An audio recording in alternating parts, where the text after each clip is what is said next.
Big business. RSK, let it play, boy. Yeah. When I tell them I'm an Israelite, it's big business, not miniature. Serving same thing as minister. Kill the flesh, how to finish them.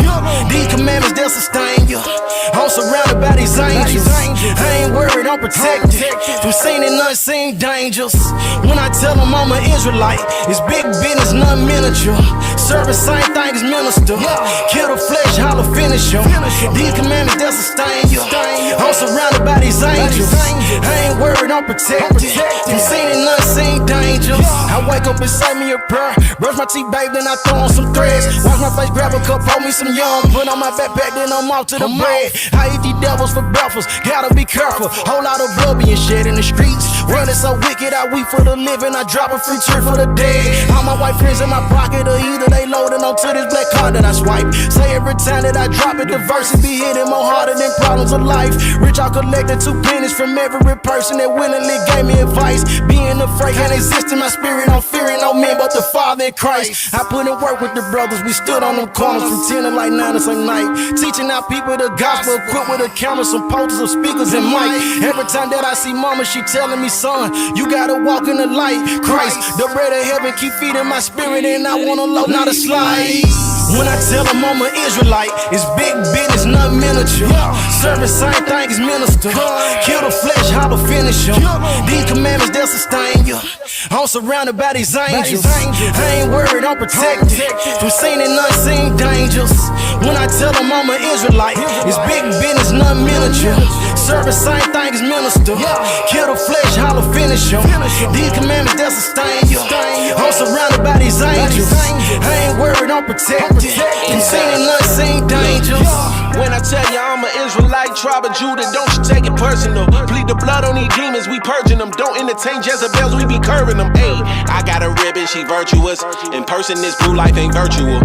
I can't forget when I heard the truth. I got cut with that word, it got surgical.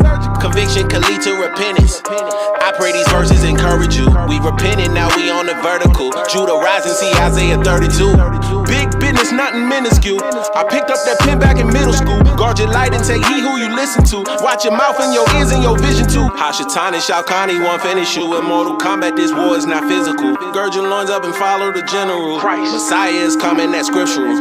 You gotta starve your flesh. The real war ain't even started yet. This look like a setup for a second exodus. I'm trying to be where the water at. Let's get it. When I tell them I'm an Israelite, it's big business, not miniature. Serving same thing as minister. Kill the flesh, how to finish them. These commandments, they'll sustain you. I'm surrounded by these angels. I ain't worried, I'm protected from seen and unseen dangers. When I tell them I'm an Israelite, it's big business, not miniature. Serving same thing as minister. Kill the flesh, how to finish them. These commandments, they'll sustain you. I'm surrounded by these angels. I ain't worried, I'm protected from seen and unseen dangers.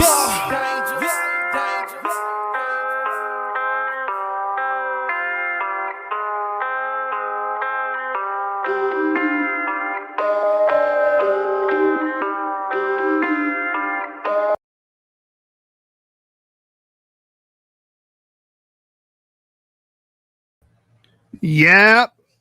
Yep. Hey, man. Shalom, man. We back. We back again, bro. We back again. Me and my brother Avery wanted to touch on the origins of haplogroup J. I heard a ghost trying to say that IJ was Shem. And, you know, these guys that get beat up on information that doesn't have any information to begin with, what we're starting to realize, what I've already realized because I've known these brothers for a while, but, you know, the audience might not, you know, be in tune with Kevin Georgia and Georgia Khan. And now we got a new brother, Judah Georgia, as I like to call him. You know, you might see him on in the chat, you know, as Judah Jorge, but we're going to address him properly as Judah Georgia. Anybody that's trying to advocate and cape for the people that came from the Caucasus, that came from Georgia, and trying to make them Israelites, trying to make them Shemites, we own them, man. You know what I'm saying? And we're going to give them the proper title and proper surname, Georgia. You know what I'm saying? You are now all Georgians. You know what I'm saying? Yap. Yap means, sister, yap means our DNA has what we call yap positive. You know what I'm saying? Y chromosome, ALU, polymorphism. And only us, only the E markers and the D markers have that on the whole planet Earth. You know, out of all people groups, only us have it. So we sound off with that yap, you know what I'm saying? To represent who we are. So, you know, like I said before, I feel like, you know, from a spiritual standpoint, that was the marker that, you know, the Most High put on us, from spiritually talking, you know what I'm saying, to differentiate us from the other groups of peoples. So that's how we say yap. You know what I'm saying? Yap. Shalom to everybody in the chat. So yeah, what we here to do is, you know, deal with the origin of haplogroup J and deal with the father of haplogroup. We're gonna show you where these people are. So if anyone's saying that these groups of individuals are Shemites or Israelites, then you're gonna have to prove it, because these people are far away from the Shemitic homeland and territory, and they damn sure not speaking Semitic. Most of these groups. So we're gonna get into it, man. And like my beloved Loaded Luck says, we're gonna get ready to chop this fable. So yeah, hit that like button, subscribe to the channel, and we're gonna get into it, man.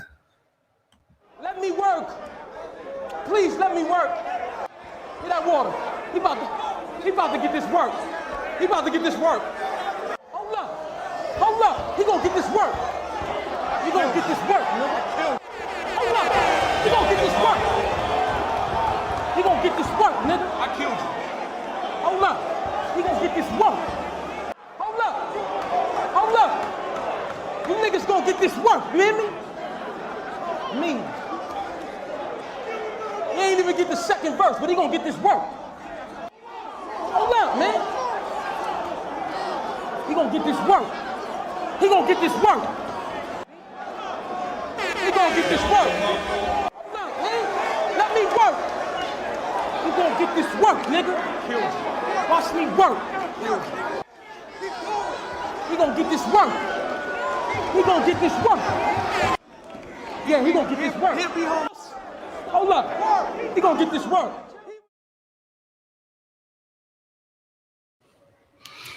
Yes, indeed. Yes, indeed. Like the brother Loaded Luck said, man, we're gonna get ready to chop up this fable. All right, so this is from ethno-linguistic prehistory. You know what I'm saying? We deal with sources over here. The other people, you know what I'm saying, our ops from the other side of the aisle, they don't even deal with sources. They just deal with, you know what I'm saying, rhetoric. You know, running a mill rhetoric and whatever comes to their mind and whatever they can make up and argue at the moment. But over here, we deal with source material. So first, I want to deal with this source right here, Ethno-Linguistic Prehistory by George L. von Drine. Okay, page 156, it says the Y chromosomal clade IJK.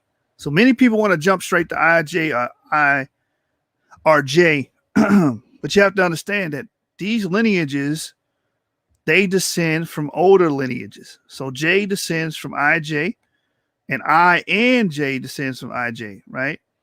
But then IJ descends from IJK. So IJ and haplogroup K descend from IJK. This is a group of males. So we're going to deal with this. It says the Y chromosomal clade IJK split into the paternal lineage IJ, which headed westward, in the lineage K, which remained south and southeast Asia. The lineage IJ split into Y chromosomal subclades I in 170. When I was having a discussion with Kevin the Ghost, or Kevin Georgia, or Kevin Georgia Russia, if you will, I was telling him that you come from basal I. When I say basal I, what does basal mean? The base. So basal means the first. Basal I in 170, and these people would have been emphatically Europeans. You know, Proto-Europeans. Cheddar Man himself was a part of a group of Mesolithic, meaning Middle Stone Age Europeans. So these people lived in Western Europe. These people are from Scandinavia. And we're going to dive into some of that history. It says split into Y chromosomal subclades I, M170, and J, M304. The subclade I, so haplogroup I, was born, meaning carried, into Europe. So we know where these haplogroups went to, where it has survived as an early paternal lineage of the continent, particularly in Scandinavian regions. So if anyone is telling you that IJ is, let me blow this up. I got to make sure y'all seeing this. Let me blow this up and increase that text size. All right. I'm already 150%. See, let's go to 200%. Why not? So if anyone is telling you guys that IJ is a Shemitic marker or a Semitic marker, or is telling you that Shem, I'm laughing at the comments. You guys are crazy. Damn, so dude's supposed to be worshiping Thor and them. Yeah, man. That's where his clay goes back to Scandinavia, man. You know, Kevin Georgia, you know what I'm saying? Kevin Greek, Kevin Gentile, Kevin Ghost, this brother, his lineage stretches back to, you know, Scandinavians and Norse gods and stuff of that nature, man. The new God of War is about him. Yo, the new God of War game is going to be about his ancestors and their legacy and their mythology. The Odin boys, them Odin boys. This is what I was trying to tell him. He was like, no, my clade comes from Sardinia. Yeah, but that clade descends from basal I, which is IM170. And the source, like, again, we deal with sources here. We deal with information here. The source here clearly states the subclade I was born into Europe, carried into Europe, where it has survived as an early paternal lineage of the continent. Early paternal lineage in the continent. Now, where in the Bible, because these guys, you know, levy the accusations against me that I don't believe in the Bible, but where in the Bible does it say Shem's descendants would be the early, the early peoples of Europe? Where does it say that? That Shem would be Proto-Europeans, they would be in Scandinavia or Northern Europe. Or where does it even hint to that? Watch this. Watch this, Clay. Mari, I need you to do me a favor. Make Sean Harris a mod and make Shari a mod. If you can, do that for me. So where in the Bible does it even point you to that direction? You know, we use Josephus's work because he's a very pertinent individual when it comes to, Judaic works. And when we deal with his works, we're going to read what it says about the first Europeans and who they would be considered according to the biblical literature.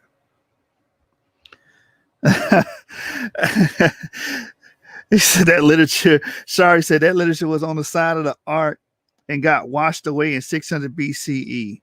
Thank you, Mari. It was written on, y'all brothers is crazy here. Y'all running amok tonight. It was written on the Freya tablets. I guess so, man. I guess so.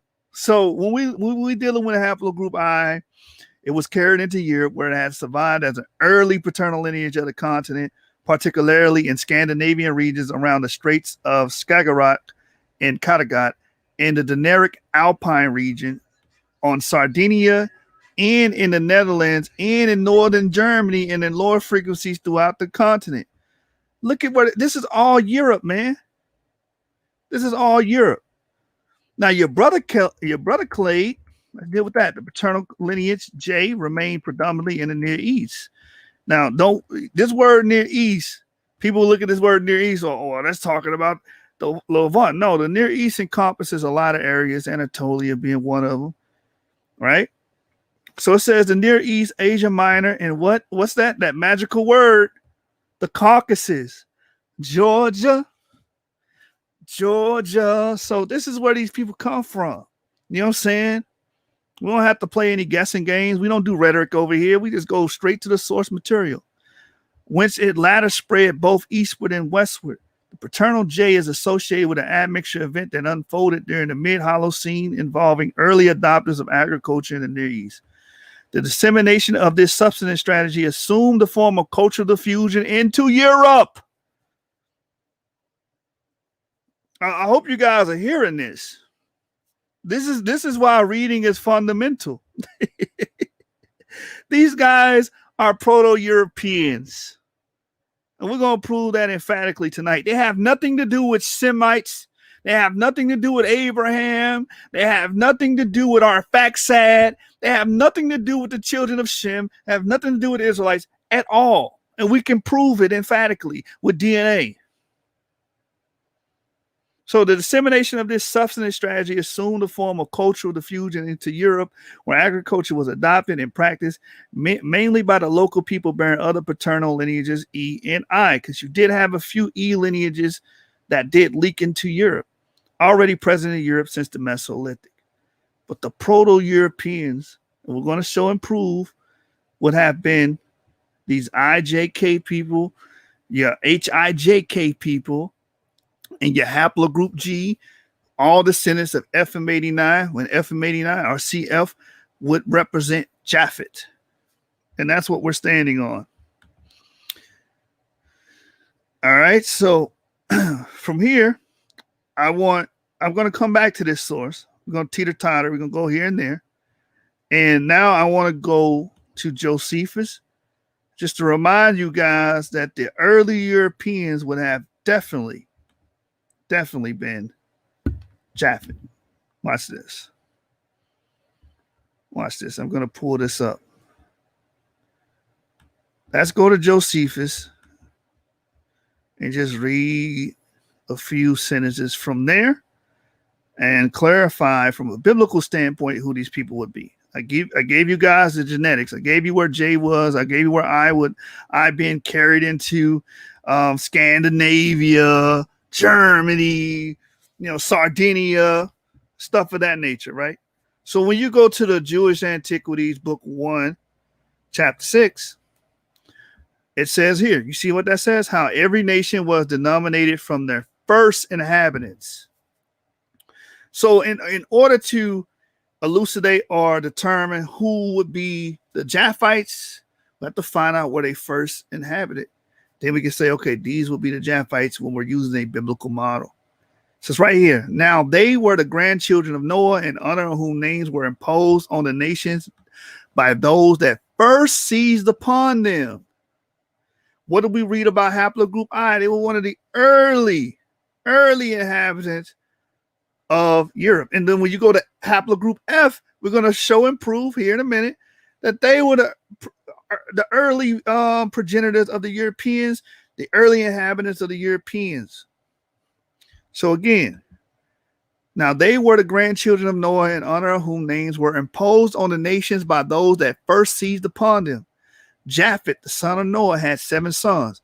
They inhabited the beginning of the mountains of Taurus and Amanus. They proceeded along Asia as far as Tanis, and along Europe to Cadiz.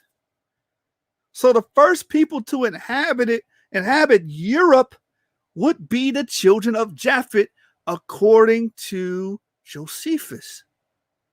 So all we have to do is find the Proto-Europeans, and then we can see who these people are. And we've already showed you an elucidated haplogroup I. This is from another book, Ancient Lives and Introduction to Archaeology, page number 399 of 400. And it's dealing with the late Ice Age Europe. Let me make sure you guys are seeing this before I continue to read on. Yep, you guys are seeing it. The late Ice Age Europe, the Cro-Magnons. See that 45,000 to 15,000 years ago. The first anatomically modern humans in European were once named after the Cro-Magnon rock shelter near the village of Les Aziz in southwestern France. We kept their nickname in this book, but be aware that Cro-Magnons are indistinguishable from any other AMH, including you. Like all AMHs, which are anatomically modern humans, they were colonists from Africa. Indeed, geneticists note that their skin would have been black, dark, perhaps contradicting the perceived popular image of the first Europeans. So these first Europeans, these Cro-Magnons, would have been the proto-Europeans or first Europeans. And according to Josephus, these will be your Japhites because, again, now they were the grandchildren of Noah, in honor of whom names were imposed on the nations by those that first seized upon them. Japheth, the son of Noah. So since we're dealing with a son, what are we dealing with? A Y chromosome. And the Y chromosome that should represent Japheth would be CF, and we're going to explain why. Japheth, the son of Noah, had 7 sons. They inhabited so that at the beginning at the mountains of Taurus and Albanus, they proceeded along Asia as far as the river Tanis and along Europe to Cadiz, and settling themselves on the lands which they light upon, which none inhabited before. They called the nations by their own names.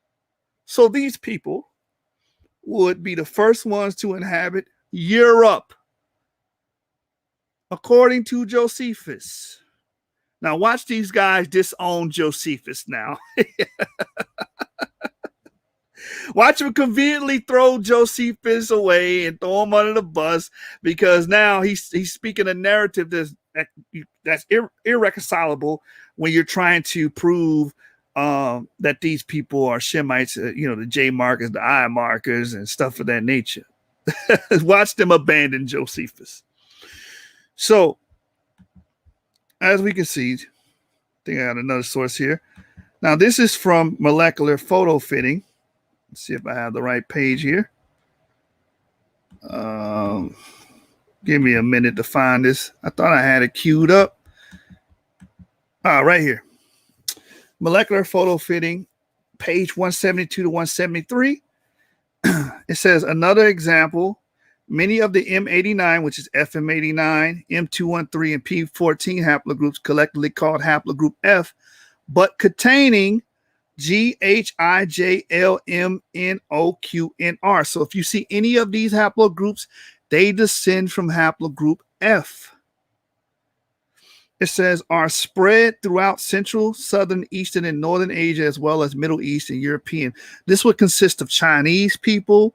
This would consist of early Caucasian people. This would consist of Proto-Europeans, the Belbika culture, the Funnel Bika culture, the Yemnayas. You ever hear about the Yemnayas coming from the Balkans? These will all descend from haplogroup F, M89, and these will be your Cro-Magnons as well, those early ancestral or basal F. Remember, basal means first, or proto. So these proto F or Proto-Europeans would have been these Cro-Magnons would have reproduced and populated and made children and descendants that would have all represented these children of Japheth. It says, and spread throughout Central, Southern, Eastern, and Northern Asia, as well as the Middle East and Europe. You see that? From the distribution, it is tempting to speculate that the populations that acquired the first haplogroup F mutations live somewhere in the middle of this range. Nested cladistics analyzed, overlaid on the geographical maps can be used. Let me get straight to the point here. No. I'll just keep reading. It says, to estimate geographical origin elements of diversity by calculating geographical centers of gravity.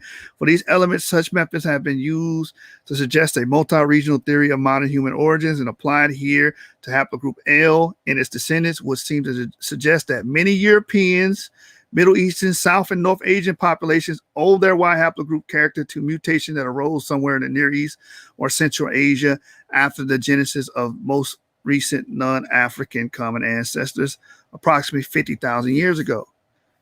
Interpretations such as these from Y chromosome analysis suggest that for practical purposes, the entire human non-recombining Y chromosome phylogeny can be reduced to a few basic groupings of Y haplotypes that explain most of the Y haplogroup diversity of modern day peoples. Here it is. Proto-European / Near Eastern in older literature called Caucasian, derived from African founders who carried or acquired GHIJLRY.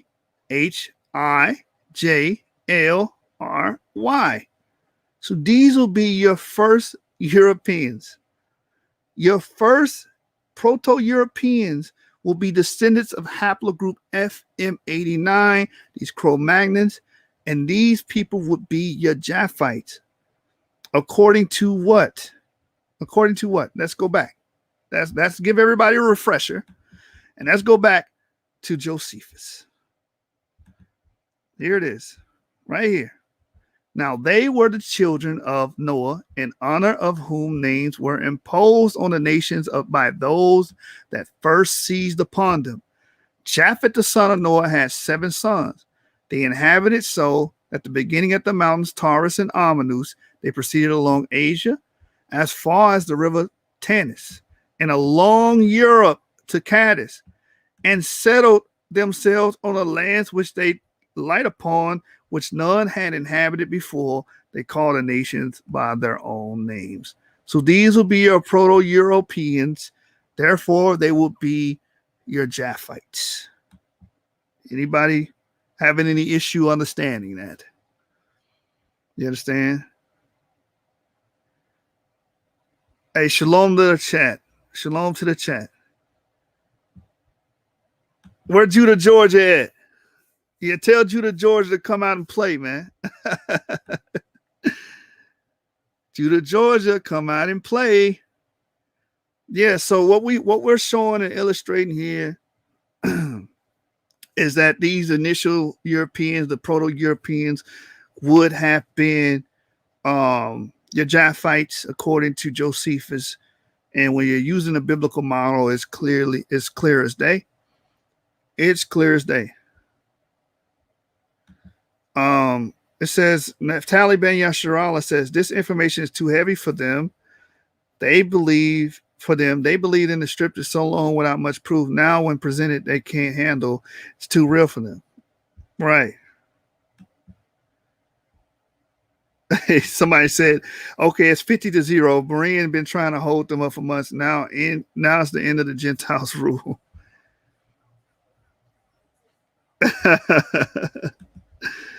All right. So what have we established? We have established that haplogroup I would have been one of the early settlers of Europe, which is the brother to haplogroup J. And we also established that J had brought in certain cultures into Europe as well.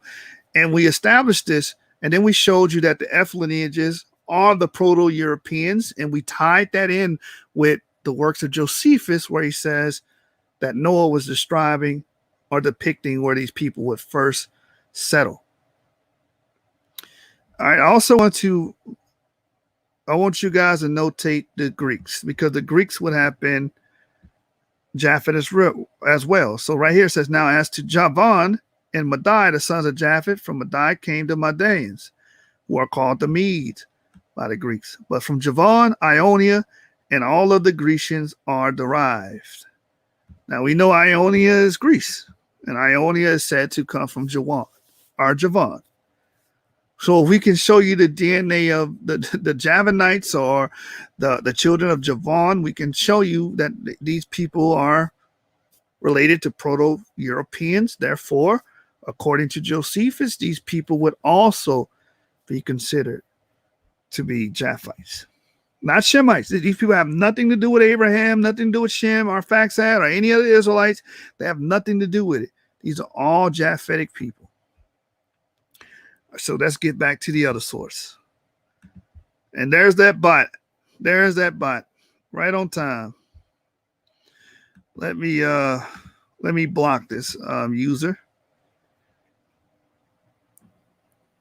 Yeah, Plumantis, they have been swagger jacking us, man. It came in, like we brought out in prior episodes, the J Markers came in and they started to absorb and adopt the culture of the locals. All right, so this is what we're going to do here. We're going to go back to that source and we're going to read some more from it. Somebody said the Kevin G bot. It's the ghost of Kevin G. Hold on, man. Let's get back to the source. All right, so we dealt with that. I also want to let's keep going. It says, more specifically, the introduction of agriculture into Europe is a reflection of the spread of paternal subclade J2B, but to a fainter degree since the paternal clade EV13. So again, we did have some E markers there, but the initial people there would have been F lineages. Shows a range of expansion in the Bronze Age, southeastern Europe, as a consequence of population growth in situ, rather than solely a result of Western Asian immigrants in the early Neolithic. So you do have E markers, but they come later in the Bronze Age. And I believe in situ or in situ means location or original location. If you're reading any scientific documentation that says in situ, that's what that means. All right, now I want to go up. Let's go back. Let's go back. And let's just deal with the F clade. I just want to start with IJK so you guys get an understanding of IJ with an I, NJ, and where they come from. So watch this. M89, remember, as we discussed earlier, M89 is FM89, split into various F subclades, thereby also giving rise to paternal lineage G, M201, and HIJK. So before you have IJK, you have HIJK. I want you guys to notate that. You have G and HIJK. The paternal lineage G moved westward via Anatolia in the Caucasus into Europe. These are obviously your first Europeans. And is prevalent in European ancient DNA. Maybe I'm talking over someone's head right now. Remember, Josephus makes it clear the first people to inhabit Europe would be the Japhites. Now we have the DNA of these people. G is related to HIJK. HIJK brings forth, it splits to H and IJK. Then IJK splits from IJK to IJ. And then IJ splits to I and J. So J would come from this same lineage, which is being attributed to Japhet. Not Shem, Japhet. So when you have these groups of people claiming to be Jewish, predicated upon their haplogroup, which is J, you let them know that that is actually a Proto-European, that stems back from a Proto-European branch. And according to Josephus, the Proto-Europeans would be Japhet. And what is Japhet? A man. What do men have? Y chromosomes. And you can only have one paternal group. You can't have two. So this man, we're attributing him to CF, and all of the children that come from CF are the descendants of Japhet. So let's read that again. The paternal lineage G moved westward via Anatolia in the Caucasus into Europe, and is prevalent in European ancient DNA. But this lineage was largely replaced in Europe by subsequently incursive paternal lineages, because what happened later during the Bronze Age, the Yamnaya culture that brought in a lot of haplogroup R. Like right now, if you look at the DNA matrices of Western Europe and the DNA makeup of Western Europe, it's like 60% haplogroup R. That actually happened in the Bronze Age under the Yamnaya invasion. They came in and replaced a lot of the older Japhetic lineages, which would be haplogroup G and I and stuff of that nature. And it's funny how they did it, because they're saying that a lot of plague genes were found in some of these ancient fossils that had G and had I. So think of it like this. When the Europeans came to the Americas, they were killing off a lot of the Indians because their immune system was not geared for a lot of the European diseases. So just like when they came from the Balkans and came into ancient Europe, they speculate that a lot of these people were dying because they was bringing in diseases that they were not, their immune system was not ready for. But the point is, these ancient DNA shows haplogroup G in Europe, and we can point to them as being some of the early Proto-Europeans. And remember, a Proto-European means first European, and the first Europeans would be Japhet. It says, although Y chromosome haplogroup G has been retained in high frequency in the Caucasus. There it is again, Georgia. The fraternal clade HIJK split into clades H and IJK. Haplogroup H dispersed through the Indian subcontinent, where this paternal lineage remains highly prevalent, particularly amongst low-class and indigenous tribes, tribal groups. Outside of India, our study traced a Y chromosomal link between gypsies, i.e., European Roma population, and a specific subset of Doma of northwestern Indian, and recapitulated the language contact history of Roma tongues.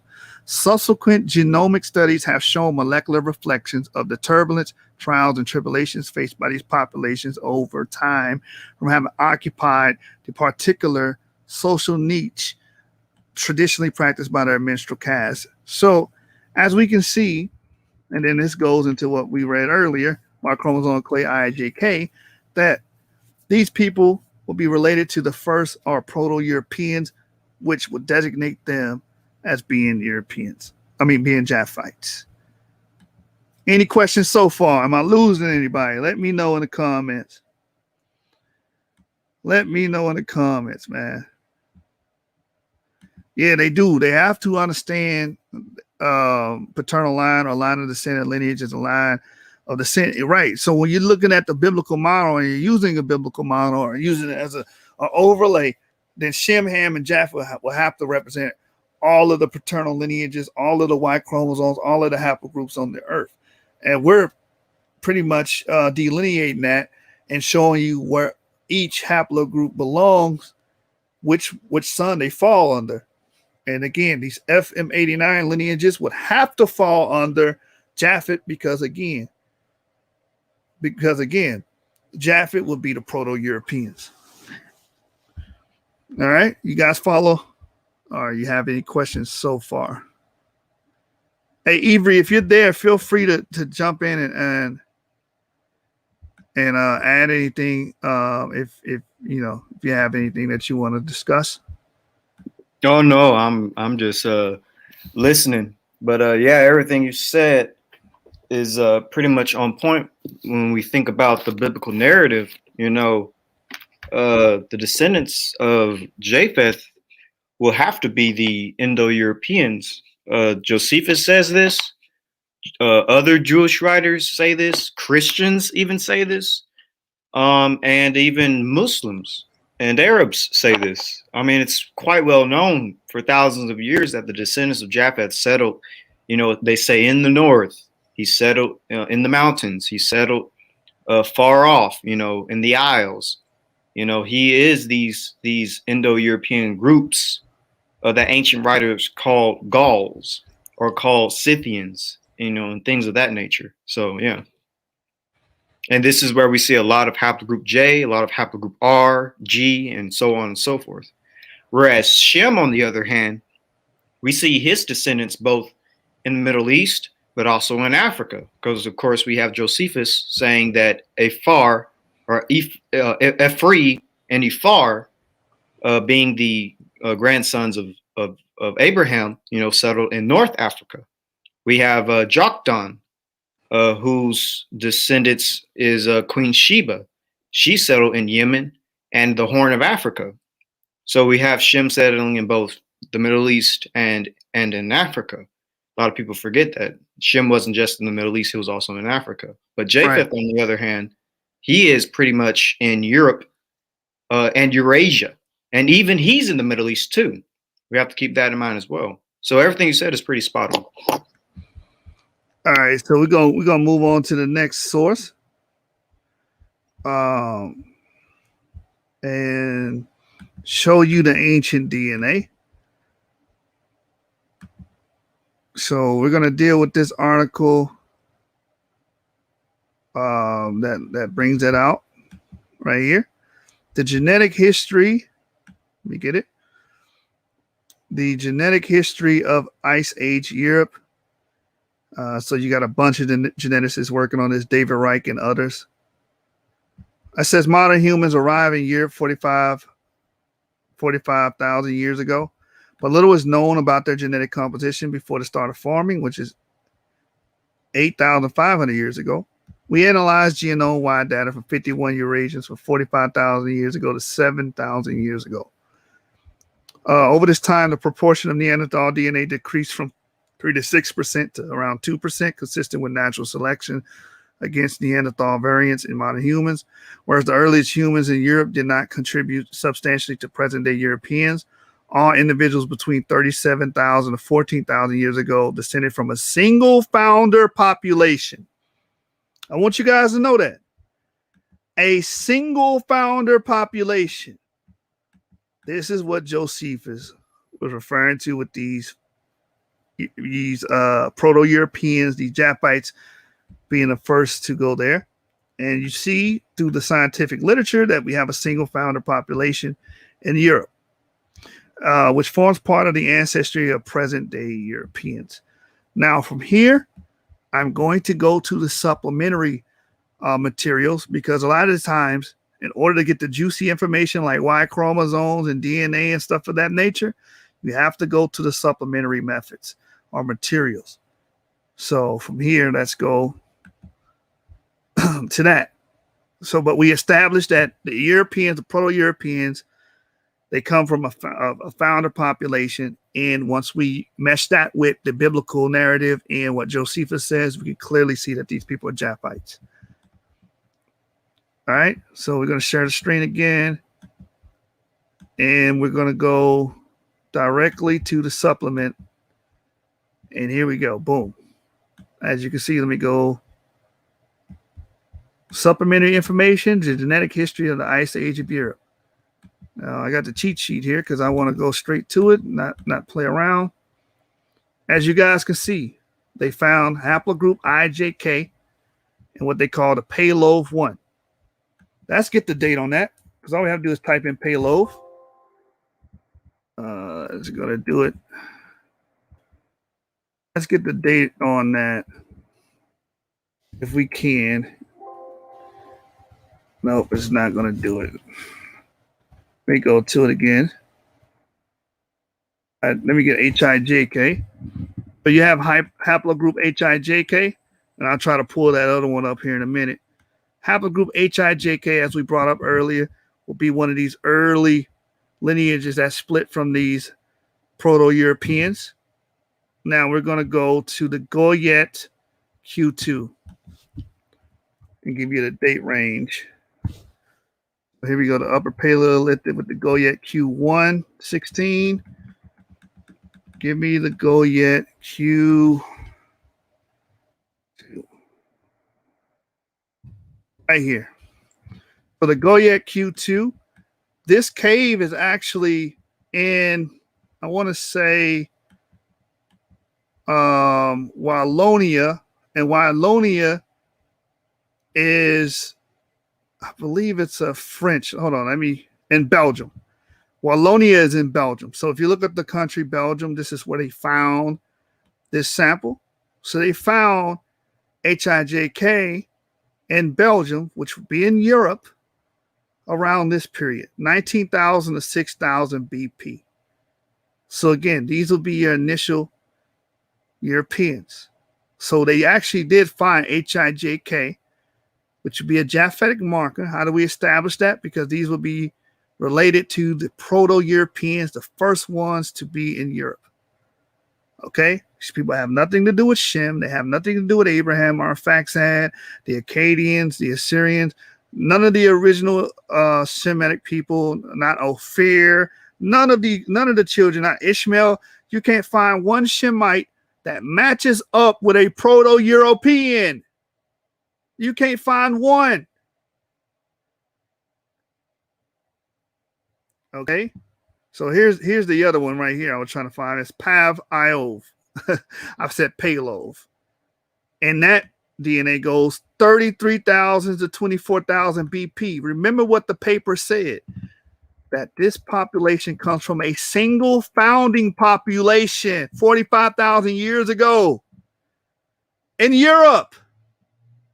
So the initial people in Europe would have dealt with the Japhites, according to Josephus, and we have their DNA. They're all F lineages. Haplogroup J is a descendant of these people. So haplogroup J would be a Japhite, not a Shemite. It would be a Japhetic marker, not a Semitic marker. All right. So now let's go back to IJK since we know where it is. IJK. And like I said, if you have anything to add, Avery, feel free. Let me get it. Let me get it right here. IJK in the path IO1, right? They found haplogroup IJK. This is ancient DNA, meaning they dug in the ground and found skeletal remains and exhumed the DNA. You know how they try to say that we're from West Africa, Sub-Saharan Africa, but guess what they haven't found to verify that? There has not been one skeletal remain dug out of Sub-Saharan Africa to say that we were there 20,000 years ago, 30,000 years ago, what have you, with E1B1A. But we do have the oldest E1B1A DNA we have found, and it's not in Africa, it's in Iran. Mesolithic Iran. There are literally sources that say that West Africans and Bantu type peoples aren't even related to ancient Africans. Literally studies that say that. So right. So let me get this straight, Evie. There's no DNA to prove that we belong in Sub-Saharan Africa or that's where we got our origin from. But there's DNA that IJK goes back to Europe. That HIJK goes back to Belgium.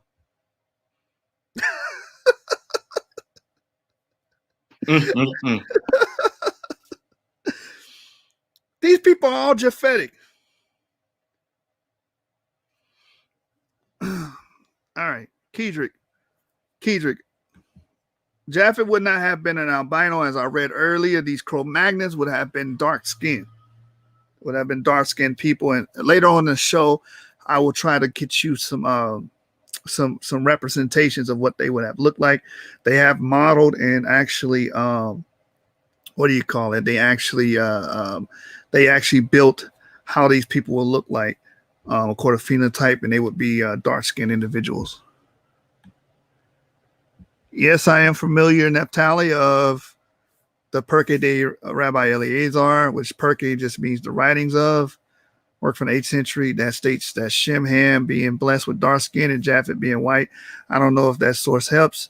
Yeah, but Japhet got associated with being white. I believe Avery can touch on that if he wants. How did that white skin mutation and variation, and who actually spread it, Avery, if you want to touch on that real quick? Yeah, so the origin of light skin originates with the Caucasus hunter-gatherers. Caucasus hunter-gatherers are from the Georgia region of the Caucasus. That's where we find the oldest bones.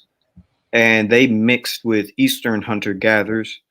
And when they mixed with Eastern hunter-gatherers, this basically created the Proto-Indo-Europeans. Proto-Indo-Europeans are a mix of Caucasus hunter-gatherers and Eastern European hunter-gatherers that would have migrated throughout Eurasia. And that's basically where the light skin mutation came from, the Caucasus hunter-gatherers in Georgia, which is also where we find the origin of the J marker, because Caucasus hunter-gatherers had haplogroup J, which is further evidence that early Semites in Shem would not have been a J marker, because half of the DNA of Caucasus hunter-gatherers are literally in Proto-Indo-Europeans. If Caucasus hunter-gatherers are Shem, then we're basically saying Proto-Indo-Europeans are half Semitic, which would make sense because they speak an Indo-European language. Facts. I can show you all that later when the presentation is over, if you remind me. Okay, yeah, we want that. Okay, so this Pavlov, forgive me if I can't say that name correctly. I think it's Czechoslovakian or something like that. This was found in Central Europe, along with what? Haplogroup I was found there as well. Haplogroup I was found there as well. These are your Proto-Europeans. You can see up here, right here, haplogroup I, haplogroup F, ancestral F, which all these lineages come from. Let's get the time period from here. Vestonis. Let me get that. Hold on. Vestonis.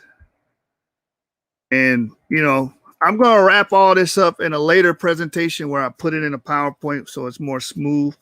But I wanted to get this information out. Let's do it like this. Upper Paleolithic. There we go. So the Upper Paleolithic, the Middle Upper Paleolithic, so 33,000 to 24,000 years ago, they found haplogroup F. These are obviously the early Europeans. And according to Josephus, these people would have all been Japhet. So the progenitors of Japhet, IJK, remember that, and IJK comes from HIJK, that split from G, that came from F. And all of these haplogroups we're showing you tonight would have originated in Europe, are related to early Europeans, making them by proxy Japhites. Okay?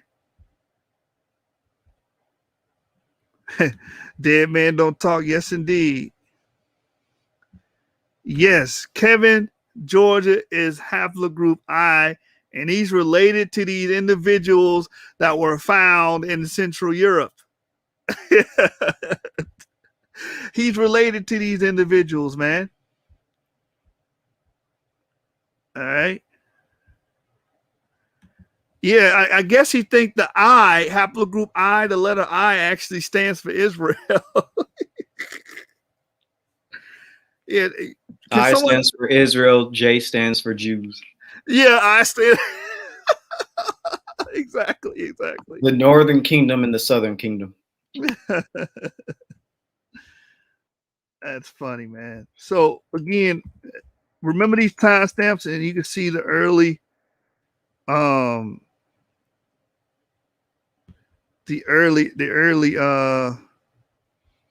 burial sites. And this burial site right here, the Vostonici, I think that's how you say it, is, I believe, in the Czech Republic.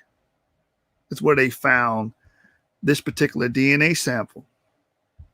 Still in Europe. So you see ancient ancestral F there. You see IJK there, HIJK there, the ancestor of J. And we see plenty of I there. There's really nothing, else to say on this, but these people are Japhites. You understand? Yeah, Avery, did you want to add anything before I conclude? There's really nothing else. We gave ancient DNA. I gave you the reasoning and logic and the premise behind them being Japhet. We showed you where these people would be. We showed you who the Proto-Europeans would have been. They would have been all F lineages, the first ones to inhabit these people, the Cro-Magnons and so on and so forth. And we can see this man's haplogroup all over Central Europe. Haplogroup I is all over Central Europe, and haplogroup I is the brother of J. So the first initial Europeans, the early Europeans, let's read it again. Hold on. Let me stop sharing this. Let's go back. Let's go back. Yeah, Curtis Lee, I'll look into that. Actually, you can go to Genetic Homeland and type in your haplogroup, and they'll give you your branch. Yeah, the funnel beagle culture. Yeah. Service said another field goal. It's 53-0. Right. I was speaking with the guys earlier, and here's the thing. While we were having that discussion, we're the only ones giving sources. That's just like us like we're playing a basketball game, and we're the only team that's scoring buckets. And all they doing is finessing the ball and dribbling and stuff like that. But hey, you never put the ball in the basket. You guys got 0 points. All right, let me go back to this. I'm going to read this one more time. Nah, you're being disingenuous, you shoot. He did have one source. It was YouTube. YouTube video. Wow, we giving all type of PhD information in scientific literature. And come on, man, give me a break. All right, so let's go up. Let's go back. It even gives you a map right here, IJ. You can see IJ, they speculate forms in Central Asia. And then J comes over here.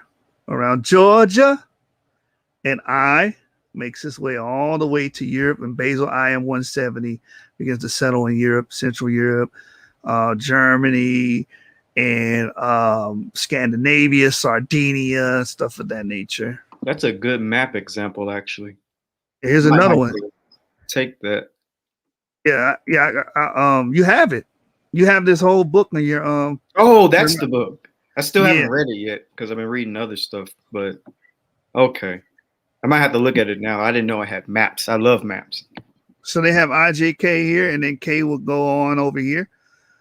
And then IJ will move up here and then split again as we've seen below. Right? The Caucasus region over here. And then I would go up into Europe.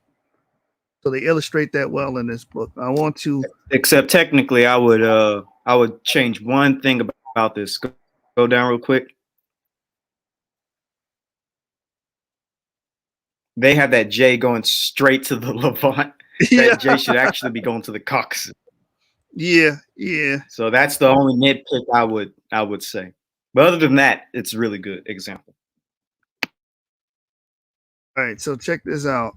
Let me go up. Let me go back because I want to recapitulate what we read earlier. Go back.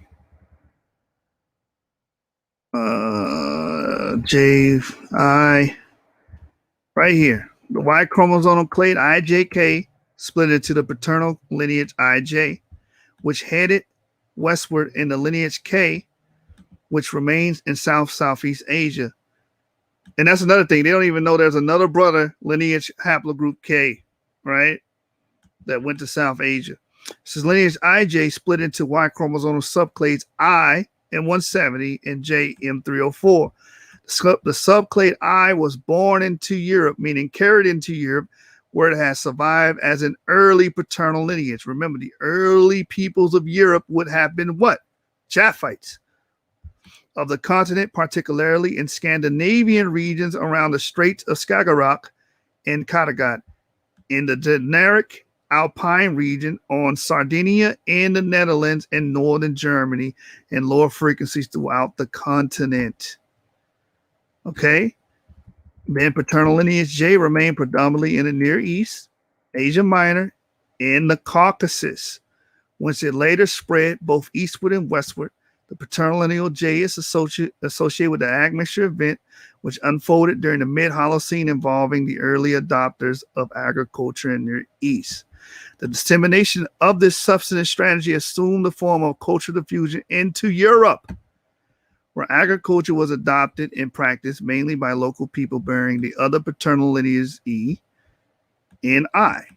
We know when I got there because we read earlier, subclade I was born into Europe, already present in Europe since the Mesolithic. All right, so Haber et al. It says more specifically, the introduction of agriculture into Europe is reflected by the spread of paternal subclade J2b, but to a fainter degree since the paternal subclade EV13 show a range of expansion in the Bronze Age. So you do have interesting. So E entered Europe in the Bronze Age. In the Bronze Age. Phoenicians go to places like Greece, a Semitic people, in the Bronze Age. Yep. Yeah. All right, so right here says shows a Bronze Age southeastern Europe as a consequence of population growth in situ, rather than solely a result of Western Asian immigrants in the early Neolithic. So again, so we see the early Europeans here, as we shown, clearly shown here. These will be your early Europeans. The paternal lineage G moved westward via Anatolia and the Caucasus into Europe and is prevalent in European ancient DNA. So, I mean, it's pretty much a wrap there. But I just want to read one more statement here in this book. And I want, there's one word here. That's what I want here. All right. Sometimes, however, time delta is being revealed for the spread of certain haplogroups by means of ancient DNA, which provides sure dating than calculated correlation times. So what this means is they'll say, oh, well, this this haplogroup arose 70,000 years ago, but then we can find DNA, like we brought up earlier, 30 to 40,000 years ago. That DNA that was dug up out of the ground, that time estimate is more sure or more accurate than what we call correlations, times, and ages. And I'm gonna leave it there, man. Did you want to share anything? You said you wanted to bring out the spread of white skin. Yeah, I can do that if y'all don't care. Yeah, I can bring that up. So first I'll go into the genetic, and then I'll go into what ancient writers used to say about it. Just give me a quick second.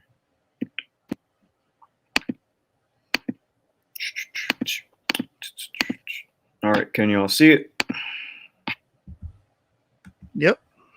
All right. So let's see. Let's grab. Let's see which one. Let's see what this says. All right, so here this deals with the genes. So first, let me just bag up a little bit and grab the paper that deals with the Y DNA.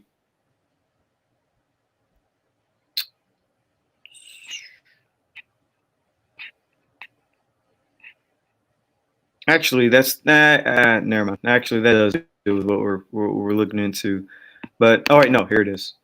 All right, so both the Georgian hunter-gatherer samples were assigned to haplogroup J, with Katos belonging to the sub-haplogroup J2A. So this is what we're basically dealing with when it comes to Georgian hunter-gatherers or Caucasus hunter-gatherers. Now, when it comes to genes, to explore further, we looked at haplotypes in two pigmentation genes proposed to have been strongly selected in the ancestors of modern Europeans, namely SLC45A2 and SLC24A5. Now, skipping to the important part, which is in yellow right here. We found that Katos and Subserbia have the ancestral version of the SLC45A2 variant, but both Caucasus hunter-gatherers, CHD, have the selected version of the SLC24A5 gene.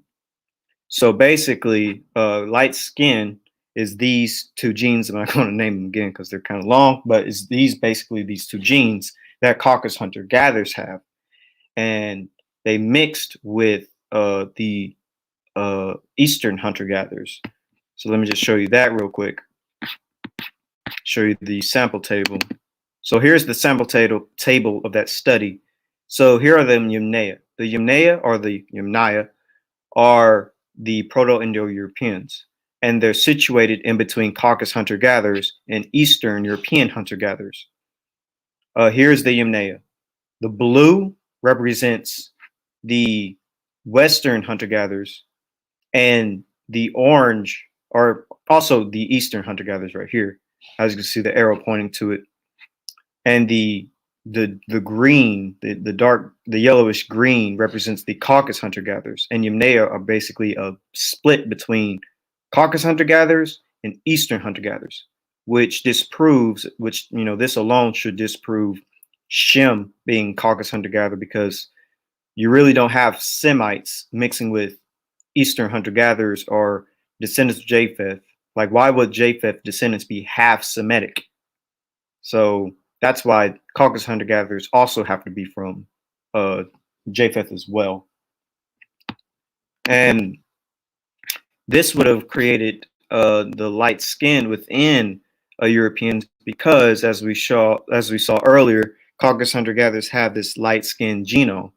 Now, what's interesting about this is that various ancient writers, such as Pirkei de Eleazar, says that Japheth is light skinned. He says he blessed Japheth and his sons; they are entirely white, and he gave them for an inheritance the desert and its fields.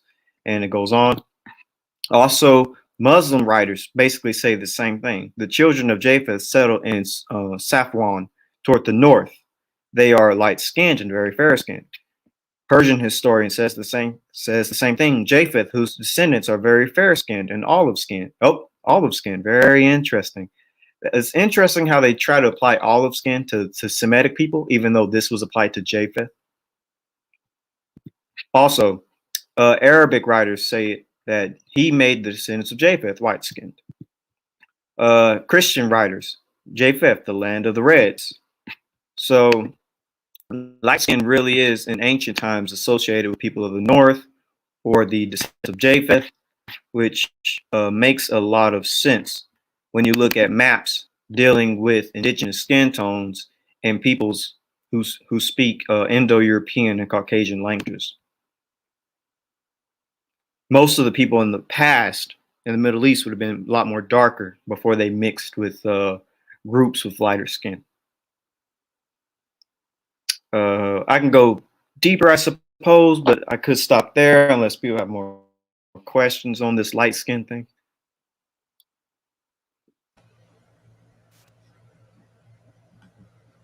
And Ramon Yahoo said, repeat that.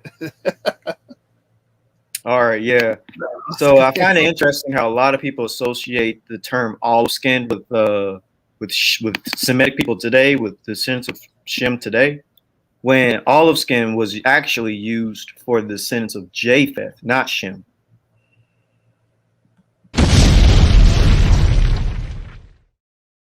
Considered to be black. Here it says it right here. Born to Noah were Shem, whose descendants' color are a black complexion with a light brownish undertone and a dark blackish brown. The most you can say is that some of Shem's descendants would have been light brownish, but not olive skin. That's saved for Japheth.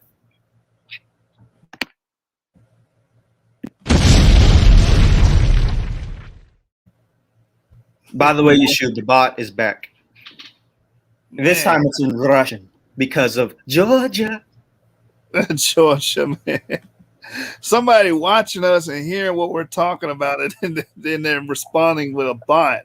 I guess this was their backup plan. If we start proving who we are successfully, just send bots. This is what the result that they're ending with now. They're going to try to get us banned off YouTube by using the bots. This is their last resort. Send the bots, right? Yep. All right. That's so what happened to Phil the Advice Show. If y'all know about him, his channel got hacked, but he managed to get it back. Really? Yeah, it happened not too long ago. Like one of his channels was completely hacked, and he had to go through a lot of work to get it back. So just watch out for that. Man, you giving those guys ideas. Oh. Well, luckily, there's a lot of Hebrews that are in IT. If you can't beat them, delete them. Yeah, for real. For real. Or you can just join us. Yeah. Yeah, man. The points has been illustrated, man. Out of those 51 individuals that they buried, that they exhumed, like majority of them joints is like I. Majority of them were I too. Finding this stuff in Central Europe and Belgium and stuff of that nature. Haplogroup F, like we can clearly see. You had a lot of C in there. I throw C in that Japheth category as well. C is seen in a lot of that's seen in a bunch of Central Asian people. It's not just in the Oceania region. It's also in Central Asia. Right. Yeah, so you even have IJ. They found an ancient sample of IJ in Europe as well. And they dated to about 33,000 to 20,000 years. And like I said, I have to say this again. It's so funny that we can find ancient DNA to place these people in Europe, but they can't find ancient DNA to place us in in sub-Saharan Africa. Nope. I'm debating in my head. Should I share this with these people? Maybe I should. Let me just do this real quick. Let me show you guys something. Debate. Show what? One of the oldest DE markers and where they found it. You're gonna be surprised where it's at. Yeah, you can show it. I talked about DE as well in my presentation. Bring it out because you might have something different than I have. All right. Let me see if I can find the article because it's in the supplementary methods as well. Yeah, I talked about DE right here. I mean, you can pull yours up, but I'm just going to go to the sources I used as well. Yeah, just go ahead and bring that out while I try to find this. Let me see, where is this? Yeah, tonight's show was impromptu, man, but in a later date, I'll try to wrap it all up in a nice little bow on a presentation. All right, here's a map that I always love showing people where D is concentrated. Apparently, to our opposition, all these people with D in East Asia would be Hamites. Yeah. Bunch of Asian Hamites. Thought Hamites were only black Africans. All right, look at that. Look at Japan. Look how dark, how purple it is in Japan. And Tibet. Japan, Tibet, and some place in Central Asia. I don't know where this would be. Maybe Uzbekistan or something. I don't know. That goes back to the Indian anthropological survey where they say, well, DE got to be Asian because we see all of the other clades that we associate with Eurasia with DE and Yap positive. So Yap positive actually migrated from Asia into the Middle East and into Africa and stuff of that nature. Not the other way around. The original Japanese were black. Everyone was black. Everyone was. Where's Ron Dalton when you need him? All the Japanese were black, brother. Did you know that the first samurai were black? Oh, we was kings, man. Look, man, Japanese people, they had D markers, went over there and married them East Asian women, man. End of story. They picked up the Malays, started looking at East Asian, or what we call East Asian,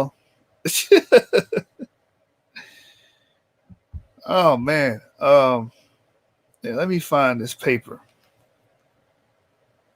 Are you there, Ivory, or did we lose you? I'm still here. Let me just, while you pull up, let me just show my sources on that. So when it comes to these sources right here, they're all on the bottom. But basically, this one source says D and E, which both descended from DE-Yap, the first mutation that split into the E branch and perhaps returned to Africa. And then it says down here, whereas other branch D is found today mainly in the Himalayas and Japan. Here's another source. YAP, Yap plus mutation, occurred outside Africa, forming the DE clade, and this dispersed on to East Asia, becoming D, while a second DE branch returned to East Africa, there becoming E.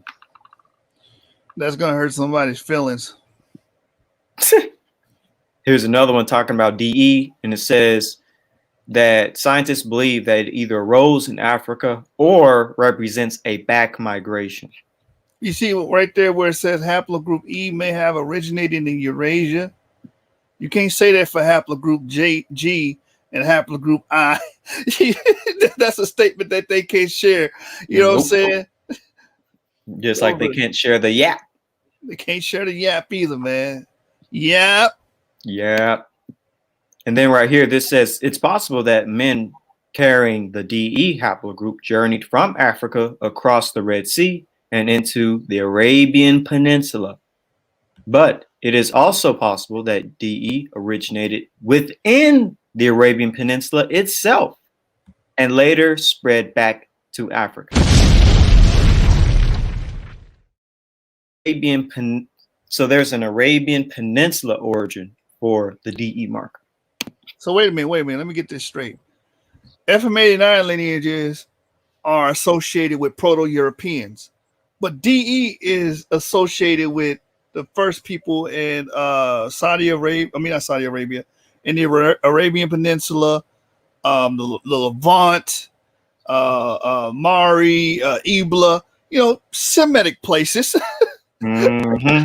but the ancestors of haplogroup J are Proto-European, Proto-Indo-European, Japhetic. Oh man. It says regions near but external to Northeast Africa, like the Levant or the Southern Arabian Peninsula, could have served as an incubator for the early diversification of non-African unparental haplogroup varieties like Y chromosome DE-YAP star.